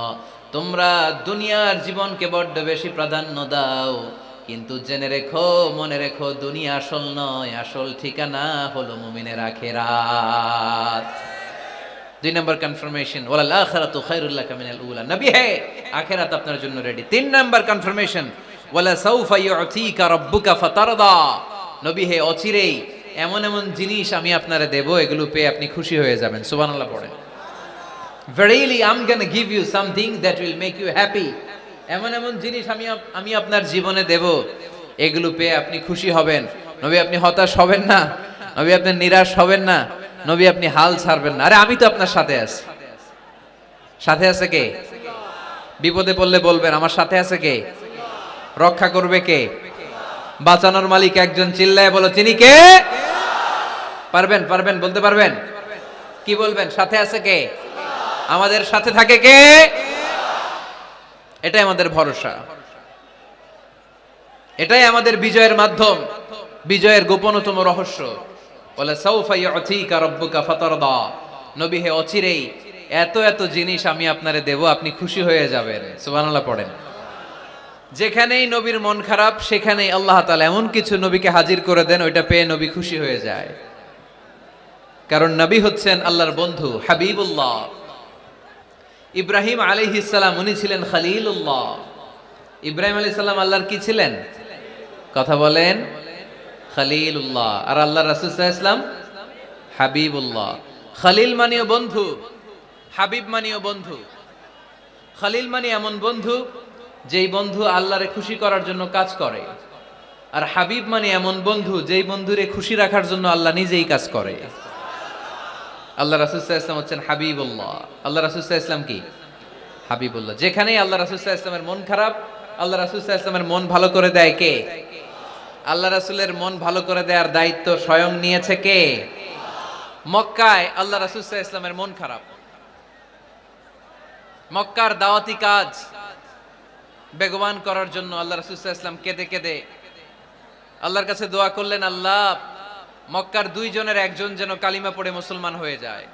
তাহাজ্জুদের নামাজ পড়ে চোখের পানি ছেড়ে ছেড়ে আল্লাহর কাছে দোয়া করলেন, আল্লাহ আল্লাহুম্মা আইজ্জাল ইসলাম বি আহাব্বির রাজুলাইনি ইনদাক। আল্লাহ মক্কার দুইজনের একজনকে আমি চাই, দুইজনের একজন। আবি জাহাল ইবনে হিশাম, হিশামের বেটা আবু জাহেল, অথবা ওমর ইবনুল খাত্তাব, খাত্তাবের বেটা ওমর। আল্লাহ হয় আবু জাহেলরা আপনি ইসলামের ছায়াতলে আনেন, কিংবা ওমরে ফারুককে আনেন। আল্লাহ কার জন্য দোয়াটা কবুল করেছে? জোরে বলেন। তার কয়েকদিন পরে বিষ্ণু ঈসা ইসলাম আরকাম ইবনে দারিল আরকামের ঘরে বসে লুকিয়ে লুকিয়ে দাওয়াত দিচ্ছিলেন। ইন দ্য মিন টাইম ওমরে ফারুক নাঙ্গা তরোয়ার নিয়ে বিশ্বনবীর মাথা কাটার জন্য ছুটে আসলেন। সাহাবারা বললেন, নবী আপনি পালান, নবী আপনি পালান, ওমরে ফারুক আপনাকে হত্যার জন্য ছুটে এসেছে। বিশ্বনবী বললেন, তোমরা সরে যাও, দরজাটা খুলে দাও। আমার তো মনে হচ্ছে ওই যে তাহাজ্জুদের রাতে আমি দোয়া করেছিলাম, আজকে ওই দোয়া আল্লাহ কবুল করতে শুরু করেছে। সাইয়েদনা ওমরে ফারুক তখনও কালিমা পড়েন নাই। দৌড়ে এসে আরকাম ইবনে আবিল আরকামের ঘরের ভেতরে ঢুকে তলোয়ারটা জমিনের মধ্যে রেখে দিয়ে আওয়াজ করে আঙ্গুল তুলে বলতে আরম্ভ করলেন, আশহাদু আল্লা ইলাহা ইল্লাল্লাহ ওয়া আশহাদু আন্না মুহাম্মাদার রাসূলুল্লাহ। সুবহানাল্লাহ পড়ে কালিমা পড়ে মুসলমান হয়ে গেছে। বিশ্বনবী খুশি হয়ে গেলেন। ওয়ালা সাউফা ইউতিকা রাব্বুকা ফাতারদা। নবী যখনই আপনার মন খারাপ, আপনার মনকে আমি ভালো করে দিব, আপনারে খুশি করে দিব। চিল্লায় পড়তে হবে আল্লাহু আকবার। বিশ্বনবীর মন খারাপ ছিল। হঠাৎ সাইয়েদনা ওমরে ফারুকের ইসলাম গ্রহণের মধ্য দিয়ে বিশ্বনবীর মন ভালো করে দিল কে? আল্লাহ মন ভালো করে দিলেন। এবার ওমরে ফারুক বললেন, ইয়া রাসূলুল্লাহ, এই যে কোরআনের বাণী আপনি প্রচার করেন, আলাইসাল কোরআনু কিতাবুন হক, কোরআন কি সত্য কিতাব নয়? আপনারা আওয়াজ করে বলেন তো, আমাদের কোরআন কি সত্য কিতাব নয়? ইসলাম কি সত্য ধর্ম নয়? আল্লাহ কি আমাদের সঠিক রব নয়? তিনটা প্রশ্ন করলেন বিশ্বনবীকে। আপনাদের মতোই বিশ্বনবী বললেন, হ্যাঁ কোরআনও সত্য, ইসলামও সত্য, আল্লাহও সত্য। এবার ওমরে ফারুক বললেন, ফাফিমাল ইখতিফা, নবী তাহলে লুকিয়ে লুকিয়ে দাওয়াত দেন কেন? লুকিয়ে লুকিয়ে ঘরের ভিতরে কোরআন পড়েন কেন? আজকে থেকে আমি ওমর আপনার সাথে আছি। সুবহানাল্লাহ বলতে পারলেন না মজা করে? আমি ওমর আছি, দেখি কে আপনারে কি করে। বের হন ঘর থেকে। ঘর থেকে বের হয়ে প্রকাশ্যে দাওয়াত দেন। বিশ্বনবী বললেন, না ওমর, এটা মাক্কি জীবন, এখানে গোপনে দাওয়াত দিতে হবে। ওমরে ফারুক বললেন, নবী তাহলে আমাকে একটা মিছিলের অনুমতি দেন। কিসের অনুমতি? আপনাদের চুয়াডাঙ্গায় মিছিল টিছিল হয় নাকি? হয় হয়। বিশ্বনবী বললেন, যাও, ঠিক আছে, মিছিলের অনুমতি দিলাম। মোট 11 জন তিনি পেলেন। হাতে গোনা অল্প কয়েকজন লোক কালিমা পড়ে মুসলমান হয়েছে। 11 জনকে নিয়ে ওমরে ফারুক 2 লাইন বানালেন, পেছনে 6 জন, সামনে 5 জন। দ্বিতীয় লাইনের নেতা বানালেন বিশ্বনবীর চাচা হামজা ইবনে আব্দুল মুত্তালিবকে। প্রথম লাইনের নেতা হলেন ওমরে ফারুক নিজেই। তারপরে এক বাক্যের একটা ভাষণ দিলেন। কয় বাক্যের? তিনি বললেন, মান আরাদা আন তাসকুলা উম্মু ইয়াতামা ওয়ালাদু তারমিলা যাওজাতুহু ফালিয়াসুদ্দানি। ওমরে ফারুক মিছিলের সামনে দাঁড়িয়ে মক্কাবাসীদেরকে শোনানোর জন্য বললেন, উদ্দেশ্য করে বললেন, কে আছো, কে আছো মান আরাদা আন তাসকুলা উম্মু, কে আছো মায়ের বুক খালি করতে চাও, কে আছো সন্তানগুলোর ইয়াতিম বানাতে চাও, কে আছো মক্কায় স্ত্রীদেরকে বিধবা করতে চাও, বুকের পাটা থাকলে আমি ওমরের সামনে এসে দাঁড়াও।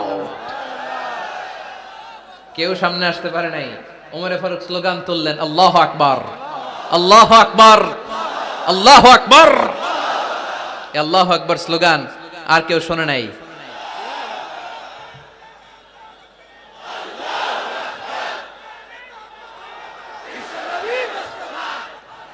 বালিশ হইলে খুব ভালো হতো,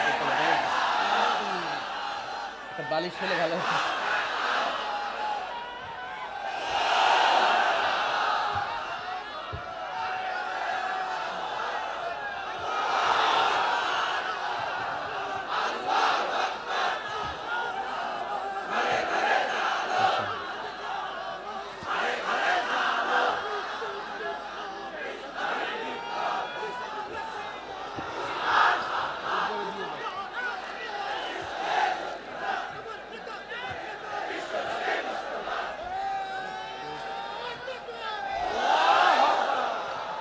ওমরে ফারুক বললেন, কে আছো মায়ের বুক খালি করতে চাও, কে আছো সন্তানগুলোর এতিম বানাতে চাও, কে আছো স্ত্রীকে বিধবা বানাতে চাও, ফালিয়া সুদ্দানি, বুকের পাটা থাকলে সামনে এসে ঠেকাও। এই আল্লাহু আকবার স্লোগান শুরু করলেন। ওমরে ফারুক বললেন, কাবা ঘর যে ধরবো, কাবা ঘর ধরার আগ পর্যন্ত কেউ ওমরের মিছিল থামাতে পারবে। হঠাৎ মিছিল শুনে আবু জাহেল বেরোয় এলো, উতবা, শাইবা, ওয়ালিদ ইবনে মুগীরা, সব নেতা খেতারা বেরোয় আসলো। এসেই দেখে মিছিলের সামনে ওমর। মিছিলের সামনে কে? ওমরে ফারুককে দেখে সবগুলা দিছে দৌড়। মিছিল কেউ ঠেকাইতে পারে নাই। কাবার গিলাফ পর্যন্ত ওই মিছিল চলেছে, চিল্লায় বলো আল্লাহু আকবার। ওমরে ফারুক এমন নেতা ছিলেন, শুধু আবু জাহেলই না, মুনাফিকরা ওমরে ফারুককে দেখলে ভয় পেত। এমনকি শয়তান, ইবলিস শয়তান ওমরে ফারুককে দেখলে আরেক রাস্তা দিয়ে হাঁটতো। আল্লাহ রাসূল বলতেন, মা সালাকা শাইতান সালিকান ফাজ্জান ইল্লা সালাকা ফাজ্জান গায়রা ফাজ্জিক। ওমর, শয়তান যদি তোমাকে এই রাস্তা দিয়ে আসতে দেখে, শয়তান এই রাস্তা রেখে দিয়ে আরেক রাস্তা দিয়ে হাঁটে। আবার আল্লাহ রাসূল সাল্লাল্লাহু আলাইহি ওয়াসাল্লাম বলেছেন, লা নাবিয়্যা বা'দি ওয়ালা রাসূলা, আমার পরে কোনো নবীও নাই, কোনো রাসূলও নাই, তবে লাউ কানা বা'দি নাবিয়্যুন লাকানা উমর, আমার পরে যদি নবী হওয়ার যোগ্যতা কারো থাকে, আমার সাহাবী ওমরের সেই যোগ্যতা আছে। পড়েন সুবহানাল্লাহ।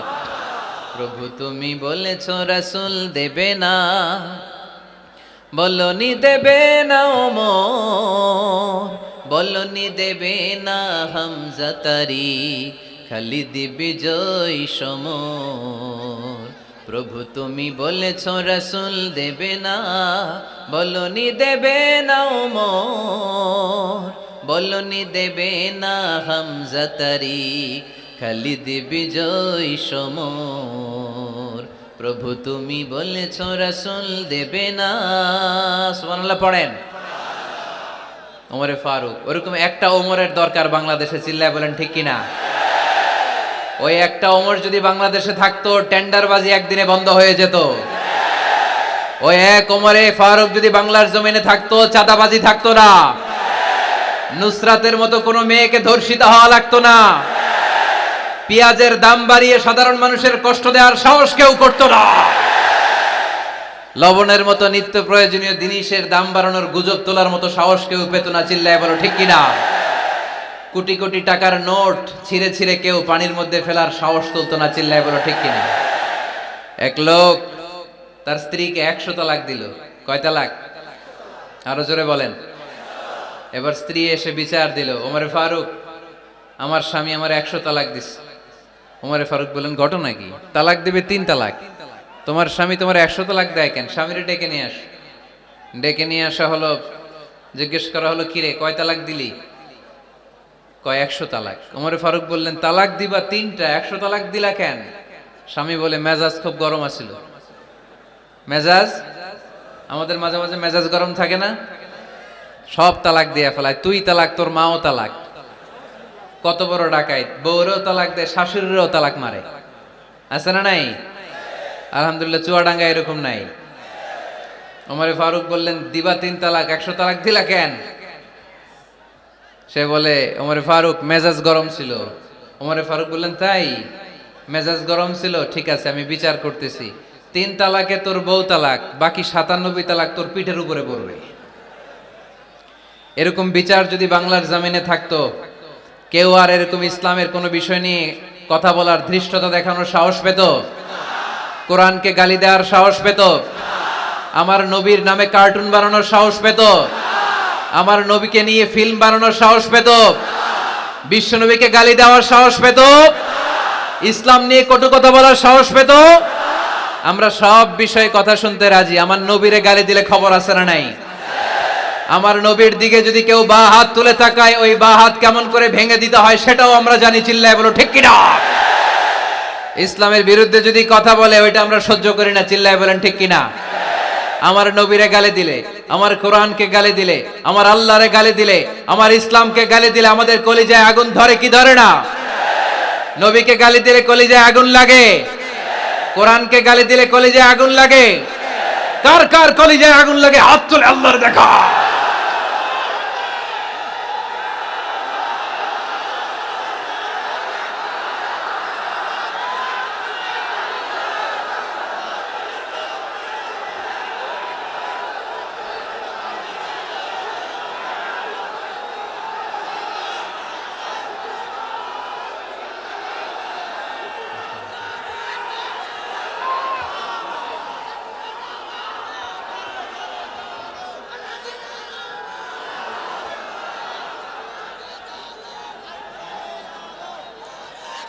আমাদের এই উচ্ছ্বাস আল্লাহ রাসূলের ভালোবাসা, কোরআনের ভালোবাসা, ইসলামের ভালোবাসা, আল্লাহর জন্য ভালোবাসার এই উচ্ছ্বাস, এই সতেজতাকে আল্লাহ তুমি ইসলামের বিজয়ের জন্য কবুল করে নাও। তারা শুকরিয়া করে বেশি, এটা পাই নাই ওইটা পাই নাই এগুলো বলবেন না।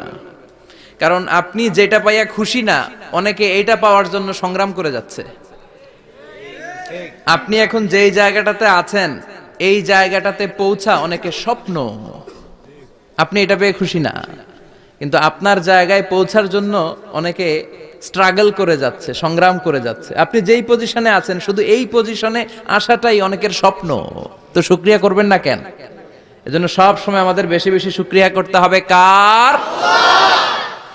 রব্বুল আলামিন বলেন, কুল লাউ কানাল বাহরু মিদাদান লিকালিমাতি রাব্বি লানাফিদাল বাহরু ক্বাবলা আন তানফাদা কালিমাতু রাব্বি ওয়ালাউ জিনা বিমিসলিহি মাদাদা। সাগরের জলকে কালি করে, গাছের পাতাকে খাতা করে, তোমার মহিমা লেখা শেষ হবে না, যদিও লিখি প্রভু জীবন ভরে। সাগরের জলকে কালি করে, গাছের পাতাকে খাতা করে, তোমার মহিমা লেখা শেষ হবে না, যদিও লিখি প্রভু জীবন ভরে।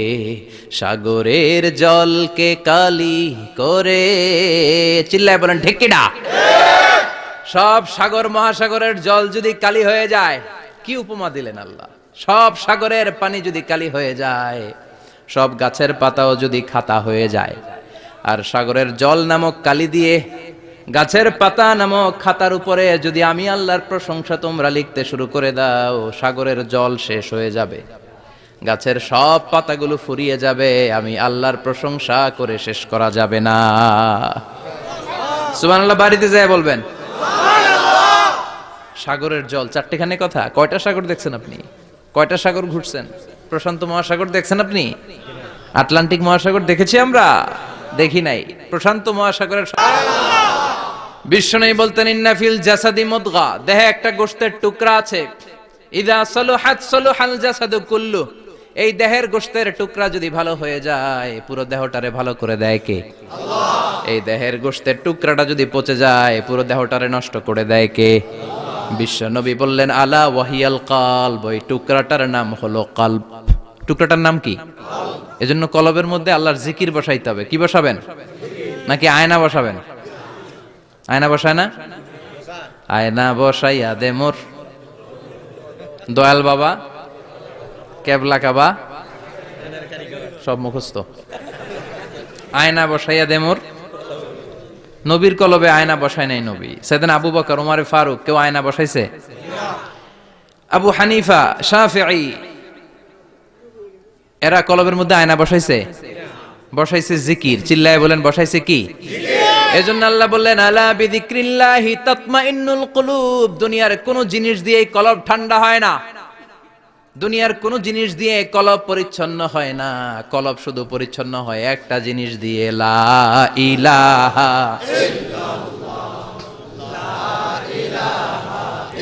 লা ইলাহা ইল্লাল্লাহু মুহাম্মাদুর রাসূলুল্লাহ সাল্লাল্লাহু আলাইহি ওয়াসাল্লাম। তাহলে কোরআনের একটা কলব আছে, আমাদের দেহে যেমনি কলব আছে, প্রতিটা প্রাণীর যেমনি কলব আছে, অন্তর আছে, কোরআনেরও কলব আছে না নাই? কোরআনের কলবের নাম? চিল্লায় বলেন কোরআনের কলবের নাম। আবার বিশ্বনবী বলতেন ইকরাউ আলা মাউতাকুম সূরাত ইয়াসিন। তোমাদের মুমূর্ষু ব্যক্তিদের সামনে বসে সূরাত ইয়াসিন তেলাওয়াত করো। রূহ চলে যাবে, মৃত্যুর একেবারে দ্বার প্রান্তে দাঁড়িয়ে এই মুহূর্তে তার পাশে বসে পড়তে আরম্ভ করেন ইয়াসিন ওয়াল কুরআনিল হাকীম ইন্নাকা লামিনাল মুরসালিনা আলা সিরাতিম মুস্তাকিম। ওই ব্যক্তির ঈমানের মৃত্যু দান করে দিবে কে? মৃত্যুর কষ্ট হালকা করে দিবে কে? আবার বিশ্বনবী বলতেন রাত্রিবেলা যে ব্যক্তি একবার সূরাত ইয়াসিন তেলাওয়াত করে ঘুমাতে যায়, সকালবেলা নিষ্পাপ অবস্থায় তারে ঘুম থেকে জাগাবে কে? আল্লাহ। তাহলে এই সূরার মর্যাদা কম কম না বেশি বেশি? কলবুল কোরআন, এটা কোরআনের কলব। একবার পড়লে 10 পড়ার সওয়াব। আবার মুমূর্ষু ব্যক্তির সামনে বসে সূরা ইয়াসিন তেলাওয়াত করতে বলা হয়েছে। তাহলে মৃত্যুর কষ্টরে হালকা করে দেয় কে? আল্লাহ। আবার রাত্রিবেলা সূরা ইয়াসিন তেলাওয়াত করলে সকালবেলায় নিষ্পাপ বানায় দেয় কে? আল্লাহ। মনে থাকবে? কোরআনের কলবের নাম কি? ভুলে যাবেন না তো?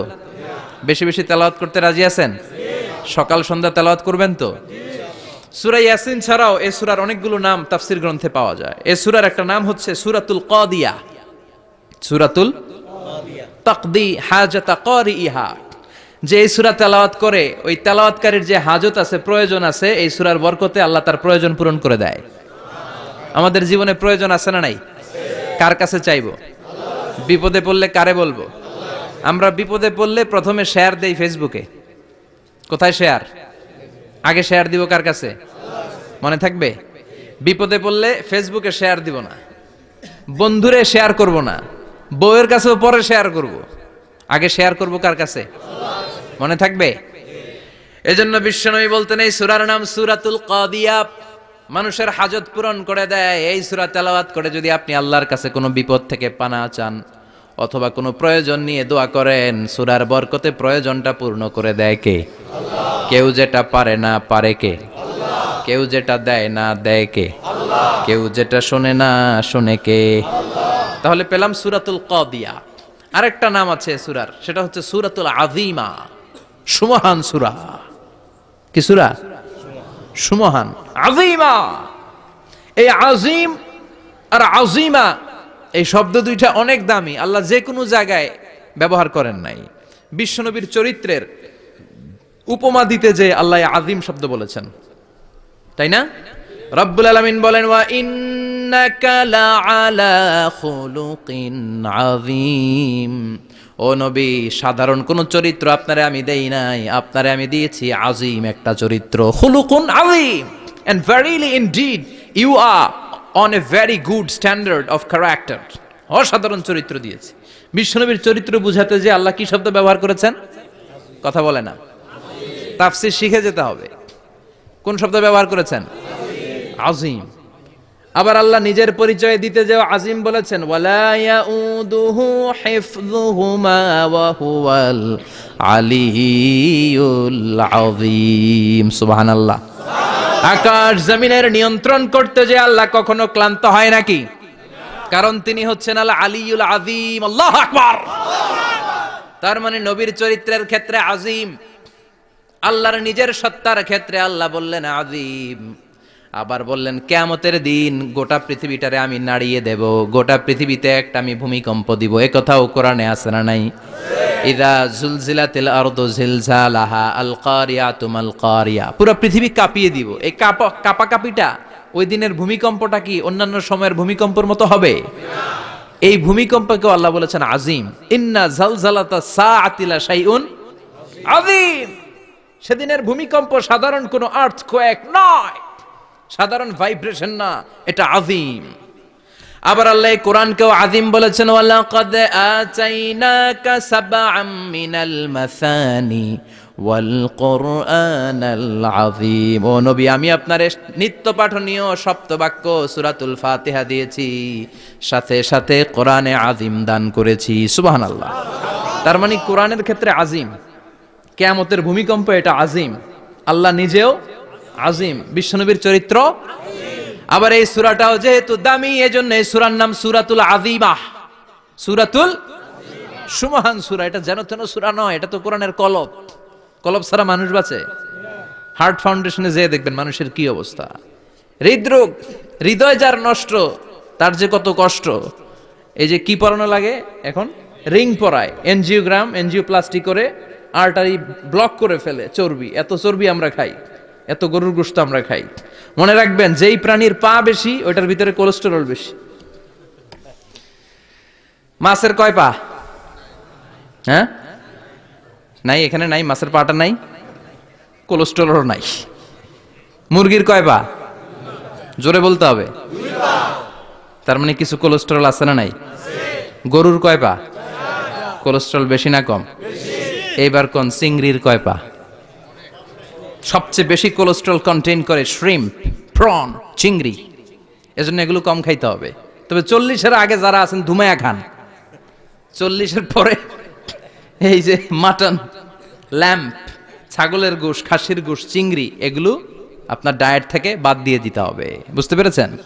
এজন্য এই সূরাটা যেন তেন সূরা নয়, এটা তো কোরআনের কলিজা, হার্ট, হৃদয়। এজন্য সূরাটা সূরাতুল আযীমা। সুবহানাল্লাহ পড়েন। তার মানে 1 নম্বরে পেলাম সূরাতুল কাদিয়াহ, 2 নম্বরে পেলাম সূরাতুল আযীমা, 3 নম্বরে সূরার আরেক নাম হলো সূরাতুল মুইম্মা। সূরাতুল মুইম্মা। মুইম্মার 2 অর্থ। এক অর্থ হচ্ছে এটার বরকতটা আম, সবার জন্য, যেই পড়ে সেই বরকত পায়, এজন্য মুইম্মা। আবার মুইম্মার আরেক অর্থ হচ্ছে যেই সূরা শত্রুকে অন্ধ করে দেয়। কি করে দেয়? এই সূরার প্রথম 9টা আয়াত যদি বিপদে পড়ে, শত্রুর কবলে পড়ে আপনি তেলাওয়াত করেন, শত্রুর চোখটারে অন্ধ করে দিবে কে? আল্লাহ। বিশ্বনবী মক্কা থেকে যখন মদিনায় যায়, হিজরতের সময় বিশ্বনবী সূরাতুল ইয়াসিনের প্রথম 9টা আয়াত তেলাওয়াত করলেন। তেলাওয়াত করে আল্লাহর নাম নিয়ে ঘর থেকে বের হলেন। আশেপাশে কাফেররা ঘুরে কিন্তু বিশ্বনবীরে দেখে না, সবাই খালি এরকম এরকম করে, ডানে বায়ে হাতায়, বিশ্বনবীর সামনে দিয়ে যায়, কিন্তু কাফেরদের চোখ অন্ধ করে দিয়েছে কে? আল্লাহ। এজন্য কোরআন তেলাওয়াত করলে কাফেরদের চোখকে অন্ধ বানায় দেয় কে? আল্লাহ। এজন্য সূরার একটা নাম হচ্ছে সূরাতুল মুইম্মা। কি নাম? অন্ধ করে দেয়। তাফসিরে কুরতুবীর মুসান্নিফ ইমাম আল কুরতুবী, উনাকে জালিম বাদশা বন্দী করেছিল। ওনার তাফসিরে এসেছে উনি শক্তিশালী লোক ছিলেন, জেলখানা ভেঙে বাঁচার জন্য দিছে দৌড়। উনারেও ধরার জন্য জালিম বাদশার সৈনিকেরা ঘোড়া নিয়ে রওনা হয়েছে। উনিও দৌড়ায়, ঘোড়াও পেছন থেকে আসে। ওমিয়া মানুষ কি ঘোড়ার দৌড়ের সাথে পারে? উনি হাঁটতে হাঁটতে হয়রান হয়ে এক বালুর ময়দানে যে ধপাস করে পড়েছেন। ওরাও ঘোড়া দিয়ে এসে নেমেছে, কিন্তু আজীব তামাশা, উনি বালুতে ধপাস করে পড়েই সূরাতুল ইয়াসিনের প্রথম 9 আয়াত তেলাওয়াত করতে শুরু করেছেন। ওরা নিচে নেমে ডানে বায়ে সামনে পিছনে খালি খুঁজে, কিন্তু দেখে না, সামনেই কিন্তু বসা। ওদের চোখটার অন্ধ করে দিছে কে? আল্লাহ। বিশ্বাস হয়? ঈমান হয়? এজন্য বিপদে পড়লে সূরাতুল ইয়াসিনের প্রথম 9 আয়াত পড়তে রাজি আছেন? আল্লাহ তুমি তৌফিক দাও। আরো জোরে পড়েন আমিন।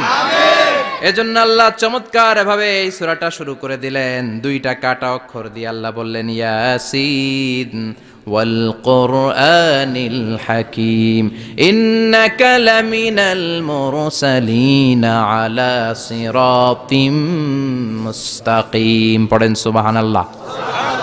ইয়াসিন। সূরাটা শুরু করলেন কি দিয়ে? এটা কি কোনো বাক্য? এটা কি কোনো শব্দ? এটা কি অক্ষর? 2টা। প্রথম অক্ষরের নাম, দ্বিতীয়টা আওয়াজ করে বলেন, প্রথম অক্ষরটার নাম, দ্বিতীয়টা। খুব চমৎকার না?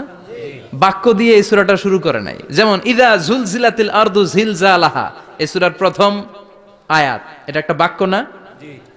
আচ্ছা। ওয়াদ-দুহা ওয়াল-লাইলি ইযা সাজা, বাক্য না? কিন্তু ইয়াসিন, এটা কি কোনো বাক্য? এটা কি কোনো শব্দ? না, এটা কাটা দুইটা অক্ষর। সুবহানাল্লাহ পড়েন। আল্লাহ 114টা সূরার প্রায় 29টা সূরা এরকম কাটা কাটা অক্ষর দিয়ে শুরু করেছেন। সুবহানাল্লাহ নাই? এই 29টা সূরা কখনো আল্লাহ একটা অক্ষর দিয়ে শুরু করেছেন, কখনো দুইটা অক্ষর দিয়ে, কখনো তিনটা দিয়ে, কখনো চারটা দিয়ে, কখনো পাঁচটা দিয়ে। একটা অক্ষর দিয়ে আল্লাহ কোরআনের সূরা শুরু করেছেন, এরকম একটা সূরা বলেন। নুন ওয়াল কলামি ওয়া মা ইয়াসতুরুন। নুন, নুন দিয়ে সূরা শুরু হয়ে গেছে। তারপরে কফ, এক অক্ষর দিয়ে সূরা শুরু হয়ে গেছে। সুবহানাল্লাহ পড়েন। সুবহানাল্লাহ। এবার বলেন দুই অক্ষর দিয়ে সূরা শুরু হয়েছে এরকম সূরা বলেন। আমিন। এত দূরে যান কেন? এটা আছে না নাই? ইয়াসিন। সুবহানাল্লাহ পড়েন। ইয়াসিন দুই অক্ষর দিয়ে। তারপরে হামিম। এবার তিন অক্ষর দিয়ে আল্লাহ সূরা শুরু করছেন এরকম। আলিফ লাম মিম তাসিন মিম। আল্লাহু আকবার। আবার চারটা অক্ষর দিয়ে সূরা শুরু হয়েছে এরকম আছে না নাই? হাফেজ সাহেব কোন? আলিফ লাম মিম র, আলিফ লাম মিম সদ, আছে না নাই? আবার পাঁচটা কাটা অক্ষর দিয়ে সূরা শুরু হয়েছে এরকম সূরাও আছে না নাই? সূরা মারিয়ামের শুরুতে কি আছে? কাফ হা ইয়া আইন সদ। সুবহানাল্লাহ পড়েন। এরকম প্রায় 29টা সূরা আল্লাহ কাটা কাটা অক্ষর দিয়ে শুরু করেছেন, কোনো বাক্য দিয়ে নয়, কোনো শব্দ দিয়ে নয়। কি দিয়ে? হারফ দিয়ে। হারফ, এই হারফগুলোরে বলে হুরুফ আত-তাহাজ্জি বা হুরুফ আল মুকাত্তাআত, কাটা কাটা অক্ষর। মনে রাখবেন কোরআনের আয়াতগুলো দুই ভাগে বিভক্ত, একটা মুহকাম, একটা মুতাশাবিহ। মুহকাম মানে যেগুলোর অর্থ আমরা জানি, যেগুলোর ব্যাখ্যা আমরা জানি, যেটার ইন্টারপ্রিটেশন, এক্সপ্লেনেশন আমাদের জানা আছে। আর মুতাশাবিহ আমরা অর্থ জানি না, আমরা ব্যাখ্যা জানি না, এটা দিয়ে আসলে কি বুঝাইছে আমরা কেউ জানে না। জানে একজন, চিল্লায় বলেন তিনি কে? আল্লাহ বললেন ওয়া ইন কুনতুম ফি রাইবিম মিম্মা নাযালনা আলা আবদিনা ফাআতু বিসূরাতিম মিন মিসলিহি ওয়াদউ শুহাদাআকুম মিন দুনিল্লাহি ইন কুনতুম সাদিকিন। আল্লাহ বললেন ও জাহেলি যুগের লোকেরা, শোনো শোনো, এত আরবি কবিতা বানাতে পারো, এত গল্প লিখতে পারো, আরবিতে এত নোবেল বানাতে পারো, উপন্যাস বানাতে পারো, আর্টিকেল লিখতে পারো, আমার নবীর উপর যে কোরআন আমি নাজিল করেছি এই কোরআনের ব্যাপারে অন্তরে যদি কোনো সন্দেহ থাকে, বাপের বেটা হলে পারলে কোরআনের মতো একটা সূরা বানিয়ে নিয়ে আসো। পারছে? কিয়ামত পর্যন্ত কেউ পারবে? বিশ্বনবী যেই জামানাতে এসেছিলেন ওই জামানায় আরবি ভাষা সাহিত্যের উৎকর্ষতা সাধিত হয়েছিল। আরবি ভাষার এতটা উৎকর্ষ পৃথিবী কখনো দেখে নাই। কবিতা, গদ্য, পদ্য, গল্প, উপন্যাস, রচনা, প্রবন্ধ, আর্টিকেলের শয়লাভ। এই ভাষা সাহিত্যিকদের চোখে আঙ্গুল দিয়ে আল্লাহ বুঝাতে চাইলেন, এত অর্থ করতে পারো, এত ব্যাখ্যা জানো, এত বড় বড় বুলিয়া ওড়াও, এত কিছু তুমি জানো, তাহলে বলো ইয়াসিন অর্থ কি? সুবহানাল্লাহ কইবেন না? তাইলে বল নুন অর্থ কি? কফ মানে কি? আলিফ লাম রা মানে কি? ফাবুহিতাল্লাযী কাফার। কেউ জানে না, কেউ উত্তর দিতে পারে না। কোন সুবহানাল্লাহ। এটা কোরআনের মুআজিজা, এটার অর্থ কেউ জানে না। আর এগুলোর অর্থ নিয়ে খোঁচাখুচি করাও ঠিক না। তবে মুফাসসিরিন ইকরাম এগুলোর কিছু অর্থ সম্ভাব্য বলার চেষ্টা করেছেন। যেমন ইয়াসিনের অর্থ ইবনে আব্বাস বলেছেন এর অর্থ হতে পারে ইয়া ইনসান, হে মানুষ। সুবহানাল্লাহ পড়েন। কেউ কেউ বলেছে এটার অর্থ হতে পারে ইয়া সাইয়্যিদ আল মুরসালিন। কেউ কেউ বলেছেন ইয়াসিন হতে পারে ইসমুল্লাহ, আল্লাহর নাম। কেউ বলেছেন এটা হতে পারে ইসমুন লিন নবী, বিশ্ব নবীর নাম। আবার কেউ কেউ বলেছেন ইয়াসিন হতে পারে এই কোরআনে কারিমের একটা নাম। কোন সুবহানাল্লাহ। এই সম্ভাব্য সব কথাগুলো বলে পৃথিবীর সব মুফাসসিররা বলতে বাধ্য হয়েছেন আল্লাহু আ'লামু বিমুরাদিহি বিহি। এটার দ্বারা আসল অর্থ যে কি এটা আমরা কেউ জানি না। জানে কে? আল্লাহ। চিৎকার করে বলতে হবে, জানে কে? আল্লাহ। তাহলে ইয়াসিন মানে আমরা জানি না। ইয়াসিনের অর্থ আমরা ছেড়ে দেব কার উপর? আল্লাহ। এরপর আল্লাহ বললেন ওয়াল কুরআনিল হাকীম, প্রজ্ঞাময় বিজ্ঞানময় কোরআনের শপথ। ওয়াল কুরআনিল হাকীম, বিজ্ঞানময় প্রজ্ঞাময় কোরআনের শপথ বা কসম। ওয়াল কোরআনিল হাকিম, যে ওয়া, এই ওয়াটারে আরবিতে বলে ওয়া আল কাসামিয়া। কি বলে? ওয়া আল কাসামিয়া, কসম কাটার জন্য আল্লাহ ওয়া ব্যবহার করেছেন। যত জায়গায় কোরআনে আল্লাহ কসম কেটেছেন, ওই কসমের শব্দটার আগে ওয়া আছে না নাই? ও মিয়া, কোরআনে আল্লাহ সময়ের শপথ করেছেন, কসম কেটেছেন, যুগের কসম কেটেছেন। যুগের সময়ের আরবি হলো আল আসর। এই আসরের আগে ওয়াও আছে না নাই? কি বলছে আল্লাহ? ওয়াল আসর, ওয়াল। আবার তিন ফলের কসম আল্লাহ কোরআনে কেটেছেন, কি বলেছেন? ওয়াত্তিন, মানে তিনের কসম। জাইতুনের কসম কেটেছেন, বলেছেন ওয়াজ জাইতুন। তুর পাহাড়ের কসম কেটেছেন, বলেছেন ওয়া তুর সিনিন। যত জায়গায় কসম তত জায়গায় ওয়াও আছে না নাই? পাহাড়ের নামে কসম কেটেছেন, আল্লাহ বলেছেন ওয়াত্তুর। সূর্যের নামে কসম কেটেছেন, আল্লাহ বলেছেন ওয়াশ-শামসি ওয়া দুহাহা। সুবহানাল্লাহ কইবেন না? ফজরের নামে কসম কেটেছেন, কি বলেছেন? ওয়াল ফাজর। জিলহজ মাসের প্রথম 10 রাতের কসম কেটেছেন, কি বলেছেন? ওয়া লায়ালিন আশর। জোর আর বেজরের কসম কেটেছেন, আল্লাহ বলেছেন ওয়াশ-শাফঈ ওয়াল ওয়াতর। সূরা ইয়াসিনে কাটা কাটা দুইটা অক্ষরের পরে রব্বুল আলামিন কোরআনের কসম কেটেছেন, এজন্য আল্লাহ বলেছেন ইয়াসিন ওয়াল কোরআনিল হাকিম। ইয়াসিন ওয়াল কোরআনিল হাকিম, প্রজ্ঞাময়, বিজ্ঞানময় কোরআনের শপথ। কোরআনের মধ্যে বিজ্ঞান আছে না নাই? বেশি না কম? বিশ্বাস হয় না নাস্তিকদের কথা বিশ্বাস হয়? নাস্তিকরা বলে কোরআনের মধ্যে বিজ্ঞান নাই, কোরআনের মধ্যে সায়েন্স নাই, কোরআনের ভেতরে টেকনোলজি নাই। কিন্তু কোরআন বলে এমন কিছু নাই, মানুষের প্রয়োজনীয় এমন কিছু নাই যেটা আমার ভিতরে নাই। আল্লাহু আকবার। আল্লাহ বললেন মা ফাররাতনা ফিল কিতাবি মিন শাই, কিতাবের মধ্যে আমি কিছু বাদ রেখে দেই নাই। ইতিহাসের কথা বলেছি, পাতালপুরীর কথা বলেছি, ঊর্ধ্ব জগতের কথা বলেছি, মহাকাশের কথা বলেছি, cosmology, astrology, geology, zoology, botany, human anatomy, embryology, সব কিছুর কথা কোরআনের মধ্যে দিয়েছে কে? আল্লাহ। কোরআনের ভেতরে মানুষের কথা আছে না নাই? আছে। কোরআনের মধ্যে গাভীর কথা আছে না নাই? আছে। গাভীর কথাও আছে? কই আছে? হ্যাঁ, সূরাতুল গাভীর সূরা। সুবহানাল্লাহ কইবেন না? সুবহানাল্লাহ। মানুষের কথা আছে সূরাতুল ইনসান, জিনদের কথা আছে সূরাতুল জিন, মাকড়সার কথা আছে সূরাতুল আনকাবুত, মৌমাছির কথা আছে সূরাতুন নাহাল।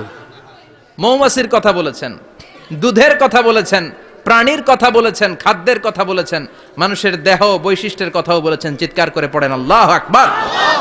আল্লাহ বললেন ওয়া আওহা রাব্বুকা ইলান নাহলি আনিত্তাখিযি মিনাল জিবালি বুয়ুতাও ওয়া মিনাশ শাজারি ওয়া মিম্মা ইয়ারিশুন। সুবহানাল্লাহ পড়েন। ওয়া আওহা রাব্বুকা ইলান নাহল, আল্লাহ মৌমাছির কাছে সিক্রেট মেসেজ পাঠিয়েছেন। সুবহানাল্লাহ পড়েন। ওহীকে আরবিতে বলে সিক্রেট মেসেজ। ওয়াল কোরআনিল হাকিম, বিজ্ঞানময় কোরআনের শপথ, প্রজ্ঞাময় কোরআনের শপথ। বিশ্বনবী বলেন লা তুহসা আজাইবুহু, কোরআনের আশ্চর্যান্বিতার কোনো শেষ নাই। ওয়ালা তাবলা গারাইবুহু, কোরআন কোনোদিন কারো কাছে পুরাতন মনে হয় না। ফিহি মাসাবিহুল হুদা, কোরআনের মধ্যে আছে হেদায়েতের মশাল। ওয়া মানারুল হিকমা, কোরআন হলো বিজ্ঞানের সুউচ্চ মিনার। লা তুহসা আজাইবুহু, কোরআনের আশ্চর্যান্বিতার শেষ নাই। যতই পড়বেন আপনি আশ্চর্য হয়ে যাবেন, যতই স্টাডি করবেন, যতই অধ্যয়ন করবেন, আপনার চোখকে খুলে দিবে কে? আল্লাহ। ওয়ালা তাবলা গারাইবুহু, কোরআন কখনো পুরাতন হয় না। পুরান হয় নাকি? যার বয়স 50 বছর ধরে নামাজি মানুষ, প্রতি নামাজের প্রত্যেক রাকাতে কোন সূরা পড়া লাগে? তো 50 বছর যদি কেউ নামাজি হয়, তাহলে কত লক্ষবার উনি সূরা ফাতিহা পড়ছে উনি নিজে জানে? তারপরেও কোনোদিন কি মনে হয়েছে সূরা ফাতিহাটা একটু পুরান পুরান লাগে? আজকে কুল হল্লা দিয়ে শুরু করুন, কথা বলেন। পুরান লাগছে কোনোদিন? এত পড়ছি এটা, আজকে আর এটা না, আজকে আর একটা, এরকম মনে হয়? ওয়ালা তাবলা গারাইবুহু, পুরান লাগে না। প্রতিদিন নতুন, প্রতিনিয়তই নতুন, অলওয়েজ নিউ, সব সময় নতুন। এজন্য বিশ্বনবী বললেন লা তুহসা আজাইবুহু, কোরআনের আশ্চর্যান্বিতার শেষ নাই। ওয়ালা তাবলা গারাইবুহু, কোরআন কখনো পুরাতন হয় না। ফিহি মাসাবিহুল হুদা, কোরআনের মধ্যে আছে হেদায়েতের মশাল। ওয়া মানারুল হিকমা, কোরআন হলো বিজ্ঞানের সুউচ্চ মিনার। সুবহানাল্লাহ। আল্লাহ বললেন ওয়া আওহা রাব্বুকা ইলান নাহাল, আমি মৌমাছির কাছে মেসেজ দিলাম, সিক্রেট মেসেজ, আনিত্তাখিদি মিনাল জিবালি বুয়ুতা, তোমরা পাহাড়ের মধ্যে তোমাদের বাড়ি বানাও, মৌচাক বানাও, অমিনা সাজার, গাছের মগ ডালে, বড় বড় ডালে তোমরা বাসা বানাও, ওয়ামিম্মা ইয়ারিশুন, উঁচু উঁচু জায়গায় মৌচাক বানাও, যাতে করে গ্রামের ছোট্ট ছেলেরা ঢিল মারতে না পারে। কোন সুবহানাল্লাহ। মৌমাছির আল্লাহ শিখাই দিছে। নিচু জায়গায় কোনোদিন মৌমাছির বাসা দেখবেন? নিচু জায়গায় সহজে নাগাল পাওয়া যায়, ধরা যায়। কথা কন। ডাল বেয়ে মগ ডালে ওঠা লাগে মধু খাইতে চাইলে। চিল্লায় বলেন ঠিক কিনা? আল্লাহ সিক্রেট মেসেজ দিলেন আর বললেন আনিত্তাখিদি। আলেম যারা আছেন বলেন তো, ইত্তাখিদি এটা কি মুজাক্কারের সিগা না মুয়ান্নাসের সিগা? মুয়ান্নাস, মাশাআল্লাহ। এটা স্ত্রীবাচক শব্দ। আল্লাহ মৌমাছিকে যে মেসেজ করছে পুরুষ মৌমাছিরে কয় নাই, এটা নারী মৌমাছিরে কইছে। চিল্লা এখন সুবহানাল্লাহ। এখন গবেষণা করে দেখা গিয়েছে, কার্ল ভন ফ্রিচ, একজন অস্ট্রিয়ান বিজ্ঞানী, উনি এটা নিয়ে গবেষণা করে 73 সালে 1973 নোবেল পেয়ে গেছে। এই আয়াতের উপর গবেষণা করে আল্লাহ কেমন করে সিক্রেট মেসেজ দিয়েছেন, কেমন করে মৌমাছি মৌচাকের বাসা বাঁধে, কেমন করে মধু আহরিত হয়, এটার উপর গবেষণা করে উনি একটা বই লিখেছেন, দ্য ডান্সিং বিজ। নেচে যাওয়া মৌমাছিগুলো, নাচতে নাচতে যেতে থাকা মৌমাছিগুলোর উপর একটা বই লিখে, দ্য ডান্সিং বিজ লিখে উনি নোবেল প্রাইজ পেয়েছেন এই মধুর উপরে। চিল্লায় পড়েন আল্লাহু আকবার। এখন কোরআনের আয়াত থেকে বোঝা গেল আনিত্তাখিদি মিনাল জিবালি বুয়ুতা, আল্লাহ নারী মৌমাছিকে বলেছেন মৌচাক বানাও, তোমাদের মধু রাখার জন্য বাসা বানাও। কার্ল ভন ফ্রিচ গবেষণা করে পেয়েছে মৌচাকের বাসা বানানো হয়, মধু আহরণ করা হয়, যেই মৌমাছিটা নেতৃত্ব দেয় এটা পুরুষ মৌমাছি নয়, এটা হলো মহিলা মৌমাছি। কোন সুবহানাল্লাহ। পুরো মৌচাকের মধ্যে মধু আহরণ, মধু নেওয়া, পুরো প্রসিডিউরটা সারার জন্য কোনো পুরুষ মৌমাছি লিডিং দেয় না, লিডিং দেয় একটা নারী মৌমাছি, স্ত্রী মৌমাছি। এজন্য ইত্তাখিদ, ম্যাসকুলিন জেন্ডার ইউজ না করে আল্লাহ বলেছেন ইত্তাখিদি। নারী মৌমাছিকে আল্লাহ অ্যাড্রেস করে বলেছেন যাও মৌচাক বানাও আর এটার মধ্যে মধু আহরণ করো। চিল্লায় পড়েন আল্লাহু আকবার। আল্লাহ বললেন ইত্তাখিদি মিনাল জিবালি বুয়ুতা, পাহাড়ের মধ্যে ঘর বানাও, অমিনাস সাজার, গাছের বড় ডালের মধ্যে ঘর বানাও, ওয়ামিম্মা ইয়ারিশুন, উঁচু উঁচু জায়গায় ঘর বানাও। উনি গবেষণা পেয়েছেন এই মধুর মধ্যে অসাধারণ কিছু ন্যাচারাল অ্যান্টিসেপটিক আছে। কি আছে? Natural antiseptic. এটার নাম হচ্ছে প্রপিলিস। প্রপিলিস নামে একটা লিকুইড পাওয়া যায় মৌচাকের মধ্যে। এটা কাটা জায়গায় লাগা দিলে স্যাভলন, ডেটল কিছু লাগানো লাগবে না। ওই প্রপিলিসের কারণে আপনার কাটা জায়গা এমনি শুকায় যাবে। সুবহানাল্লাহ পড়েন। দ্বিতীয় বিশ্বযুদ্ধে রাশিয়ান যত সৈনিকরা যুদ্ধে আহত হতো, ওরা আলাদা করে অ্যান্টিসেপটিক খাইতো না, ওরা মধু আইনা লাগাই দিত আর সুস্থ হয়ে যেত। সুবহানাল্লাহ পড়েন। নিউজিল্যান্ডের কিছু বিজ্ঞানীরা আবিষ্কার করেছে মৌমাছির হুলের ভিতরে রেমিটিক ফিভারের অ্যান্টিবায়োটিক আছে। অনেকের বাত জ্বর হয়, বাতের ব্যথা থাকে না? থাকে, মুরব্বীদের বেশি হয়। ওই জায়গার মধ্যে যদি আপনি মৌমাছি এনে ঢুকাই দিতে পারেন, মৌমাছির হুল লাগাই দিতে পারেন, ভালো হয়ে যাবে। মৌমাছি যখন হুল ফুটে আরাম লাগে না অনেক? খাইছেন? কামড় খাইছেন? হ্যাঁ, মজা লাগে। তো নিউজিল্যান্ডের এই গবেষকরা এরা আবিষ্কার করেছে যে মৌমাছি যদি হুল ফুটিয়ে দেয়, ওইখানে বাতের ব্যথা থাকলে, বেদনা থাকলে এটা ভালো হয়ে যাবে। আমি নিজে দেখেছি, বিবিসি একটা ডকুমেন্টারি, ইজিপশিয়ান একজন ফিজিশিয়ান, চিকিৎসক, উনি ওনার বাতের ব্যথায় আক্রান্ত যত রুগীরা আছে ওদের গায়ের মধ্যে মৌমাছি এনে এনে নিজে নিজে হুল ফুটায়। রুগী চিৎকার মারে, ও মাগো, ও আল্লাহ গো, কিন্তু একদিন পরে ব্যথা নাই, আর কয় ভালো হয়ে গেছি। সুবহানাল্লাহ কইবেন না? তো এজন্য এই কার্ল ভন ফ্রিচ 1973-তে দ্য ডান্সিং বিজ লেখে গোটা বিশ্বকে তাক লাগিয়ে দিয়েছে। তার গবেষণার প্রতিটি পয়েন্ট কোরআনের এই আয়াতের সাথে মিলে যায়। চিৎকার করে পড়েন আল্লাহু আকবার। এই যে আমরা মধু খাই, এই মৌচাকের ভেতরে অন এন অ্যাভারেজ অ্যারাউন্ড 60,000 মৌমাছি থাকে। তিন ভাগে, একটা হচ্ছে কুইন বি, একটা মেল বি, আর একটা হচ্ছে ওয়ার্কার বি। একটা থাকে রানী মৌমাছি, এর নেতৃত্বে সবাই চলে। আর একটা থাকে মেল বি, পুরুষ মৌমাছি, বংশ বাড়ানোর জন্য এদের কাজে লাগে। আর সব হচ্ছে ওয়ার্কার বি, সবাই কাজ করে। আল্লাহ বললেন সুম্মা খুলি মিন কুল্লি সামারাত ফাসলুকি সুবুলা রাব্বিকি যুলুলা। আল্লাহ সিক্রেট মেসেজ দিয়ে বললেন গাছের উপরে বাসাবাদ, পাহাড়ের উপরে মৌচাকের বাসাবাদ, উঁচু উঁচু জায়গায় তোমরা তোমাদের বাসা বাঁধো। সুম্মা কুলি মিন কুল্লি সামারাত, এরপর এলাকার যত মিষ্টি মিষ্টি ফুল আছে, ফল আছে, ওখান থেকে রস নিয়ে আসো। সুবহানাল্লাহ। পুষ্পরস সংগ্রহ করে মধুগুলো, এটার বলে sweet nectar. They collect the sweet nectar from the flowers. এবং মধুর মধ্যে এত চমৎকার জিনিস থাকার কারণ হচ্ছে মৌমাছিগুলো ওই এলাকার সব ধরনের ফুল, ভালো ভালো সুগন্ধযুক্ত ফুল ফল থেকে রস নিয়ে আসে। তো ওই গাছগুলোর মধ্যে বনাজি গাছ আছে না নাই? ঔষধি গাছ আছে না নাই? এজন্য মধুরে বলা হয় সব রোগের ঔষধ। যত বনাজি ঔষধি গাছের নির্যাস আর পুষ্পরস আছে, সব আল্লাহ মধুর ভিতরে ঢুকায়া মধুকে আল্লাহ ন্যাচারাল ভ্যাকসিন বানিয়ে দিয়েছেন। চিল্লায়ে পড়েন আল্লাহু আকবার।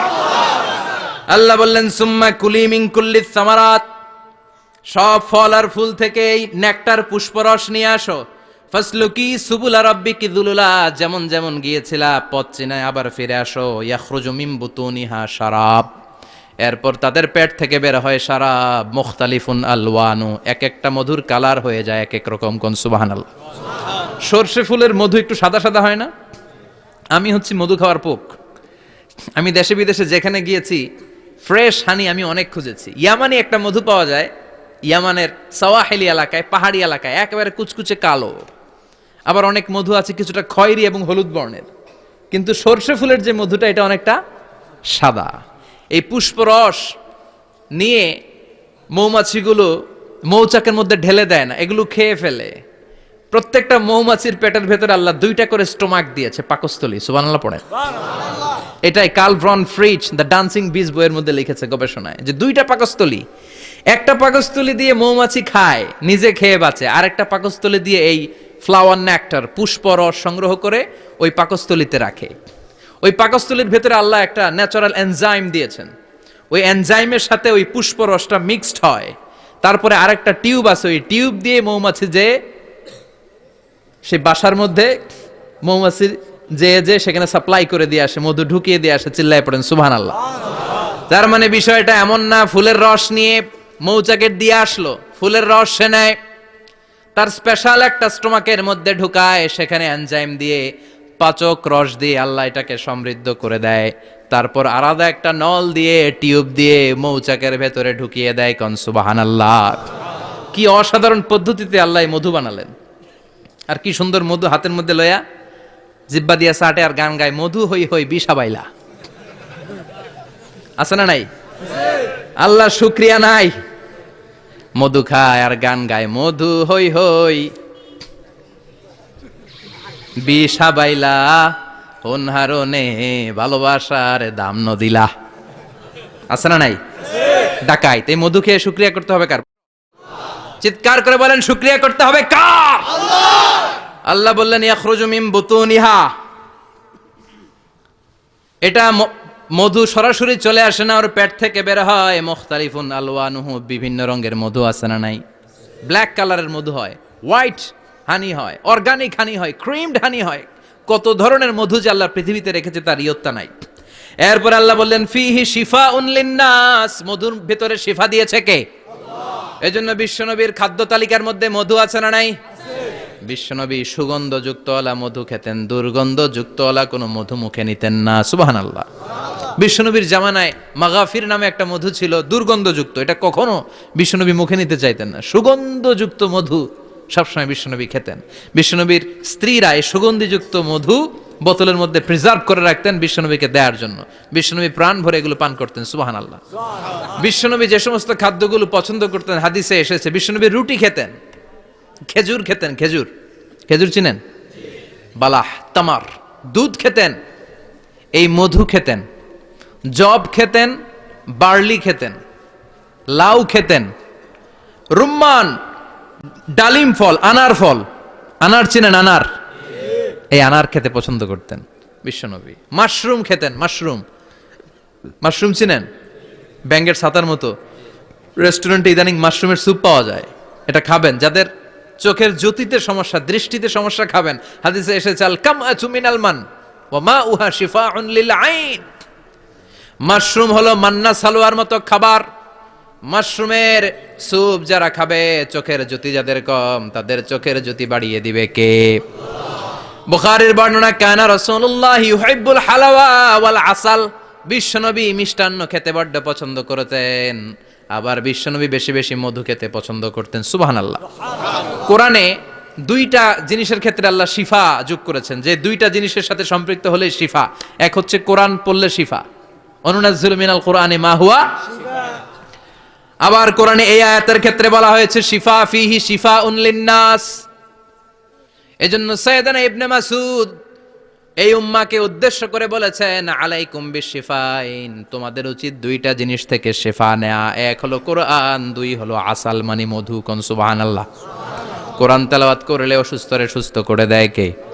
সূরা ফাতিহা তেলাওয়াত করলে অসুস্থকে সুস্থ বানিয়ে দেয় কে? আবার মধু খেলে সুস্থ বানিয়ে দেয় কে? মধু খেয়ে প্রশংসা করবেন কার? নাকি মধু হই হই বিষাবাইলা বলবেন এগুলো কখনো? খাঁটি মধু খেতে হবে। খাঁটি মধু চিনার উপায় হচ্ছে এটাতে পিঁপড়া জমে না, এটা ফ্রিজে রাখলে জমাট বাঁধে না, এটাতে দুর্গন্ধ হয় না।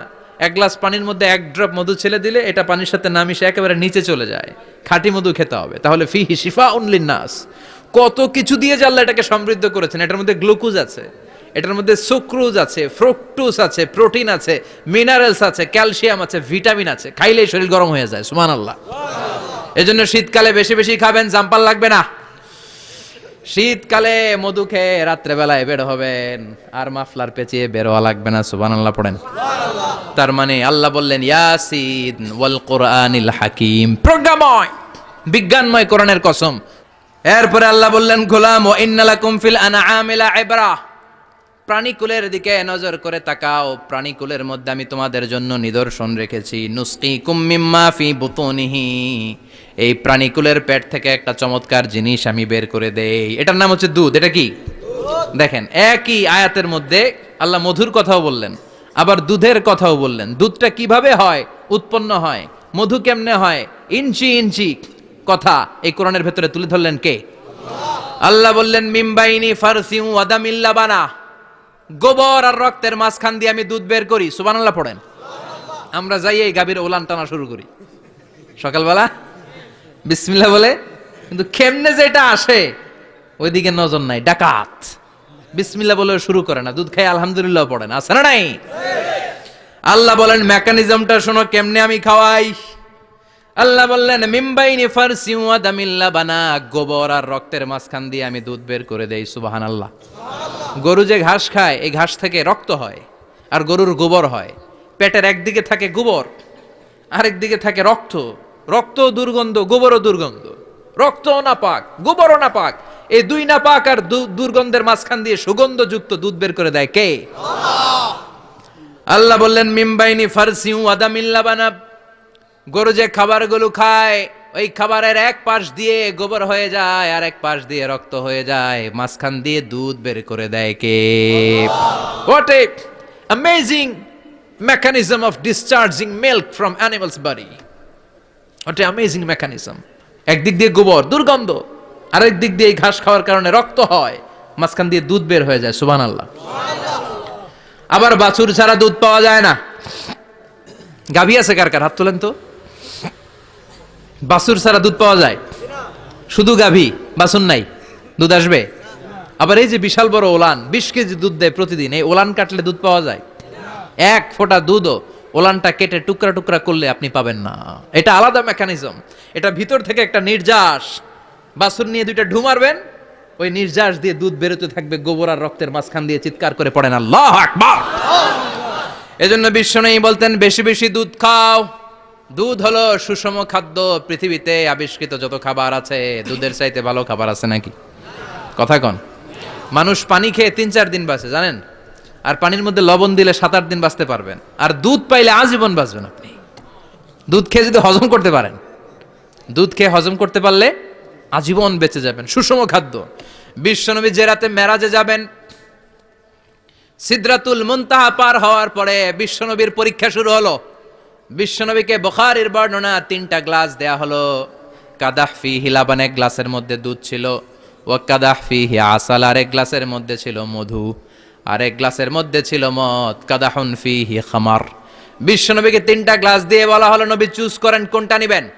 এক গ্লাসে মধু, আর এক গ্লাসে দুধ, আর এক গ্লাসের মধ্যে বিশ্বনবীকে দেয়া হলো মদ। বিশ্বনবী বললেন যে এই গ্লাসের ভেতরে দুধ আছে, আমি ওই পেয়ালাটা নিলাম।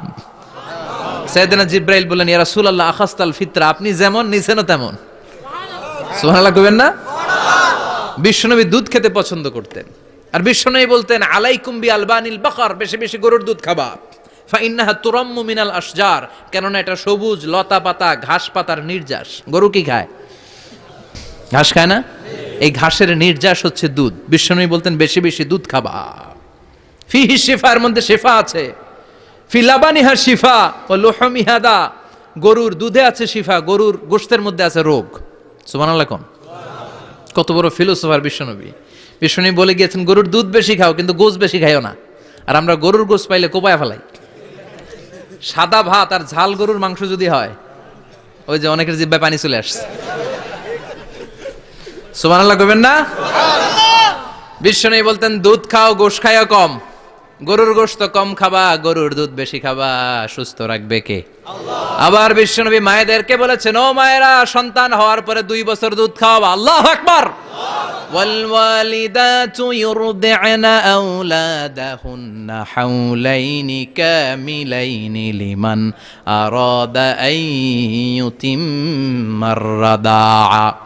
সন্তান যারা পেয়েছো মায়েরা, বোনেরা, 2 বছর দুধ খাও। সন্তানকে সুস্থ রাখবে কে? আল্লাহ।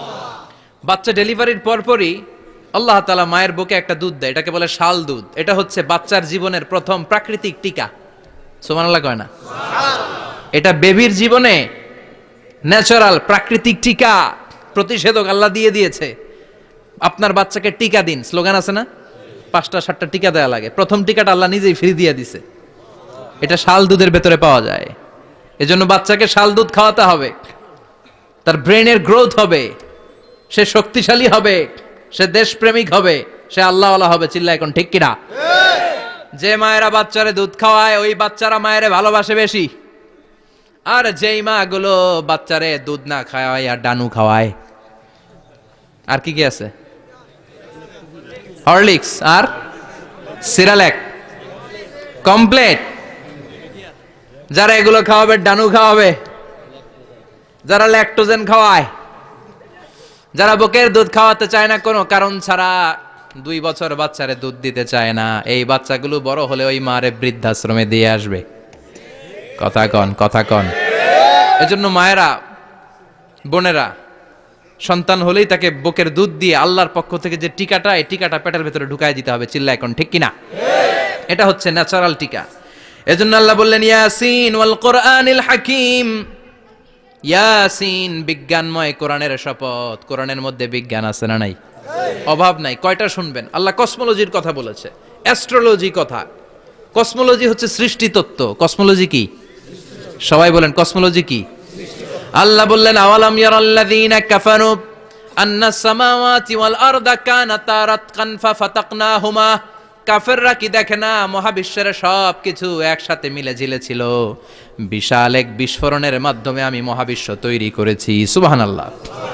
আদিতে, শুরুতে কিন্তু সব আকাশ, বাতাস, জমিন, চন্দ্র, সূর্য, নক্ষত্র, গ্রহ, নীহারিকা পুঞ্জ, গ্যালাক্সি, ব্ল্যাক হোল, সবকিছু মিলেমিশে একসাথে ছিল।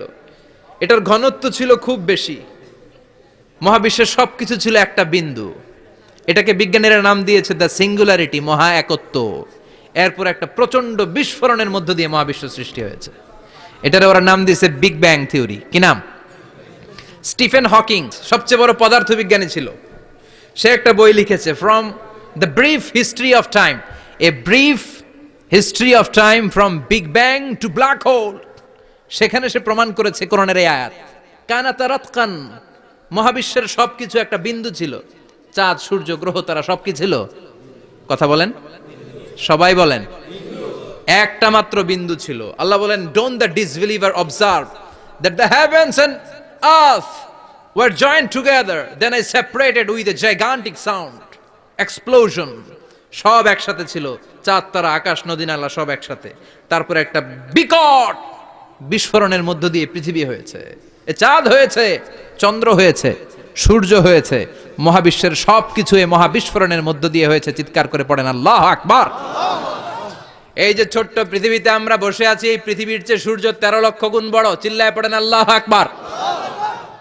এটা কি বাড়ির কাছের কথা? 13 লক্ষ গুণ বড়, কল্পনা করা যায়? তার মানে কি সূর্যই সবচেয়ে বড়? না, সূর্যের চেয়ে অনেক বড় বড় তারা আছে। ব্যাটেল জিউস নামে একটা তারা আছে মহাকাশে, যেটা যে সূর্য পৃথিবীর চেয়ে 13 লক্ষ গুণ বড়। এই ব্যাটেল জিউস তারা সূর্যের চেয়ে 33 কোটি গুণ বড়। এই ব্যাটেল জিউস তারাটাই কি সবচেয়ে বড়? না, এর চেয়েও কত বড় তারা যা আছে কোনো হিসাব নাই। এরকম বিশাল বিশাল তারা ঘুরতে ঘুরতে মাওয়াকিউন নুজুম, ব্ল্যাক হোল নামে একটা রেঞ্জ আছে। এই রেঞ্জের মধ্যে যদি ঢুকে যায়, ছোট্ট বাচ্চার মুখে চকলেট দিলে বাচ্চা যেমনি চকলেট চুষে খেয়ে ফেলে, এই বিশাল বিশাল তারাগুলো ব্ল্যাক হোলের মধ্যে ঢুকলে এক মুহূর্তের মধ্যে নিঃশেষ হয়ে যায়। চিল্লায় পড়েন আল্লাহু আকবার।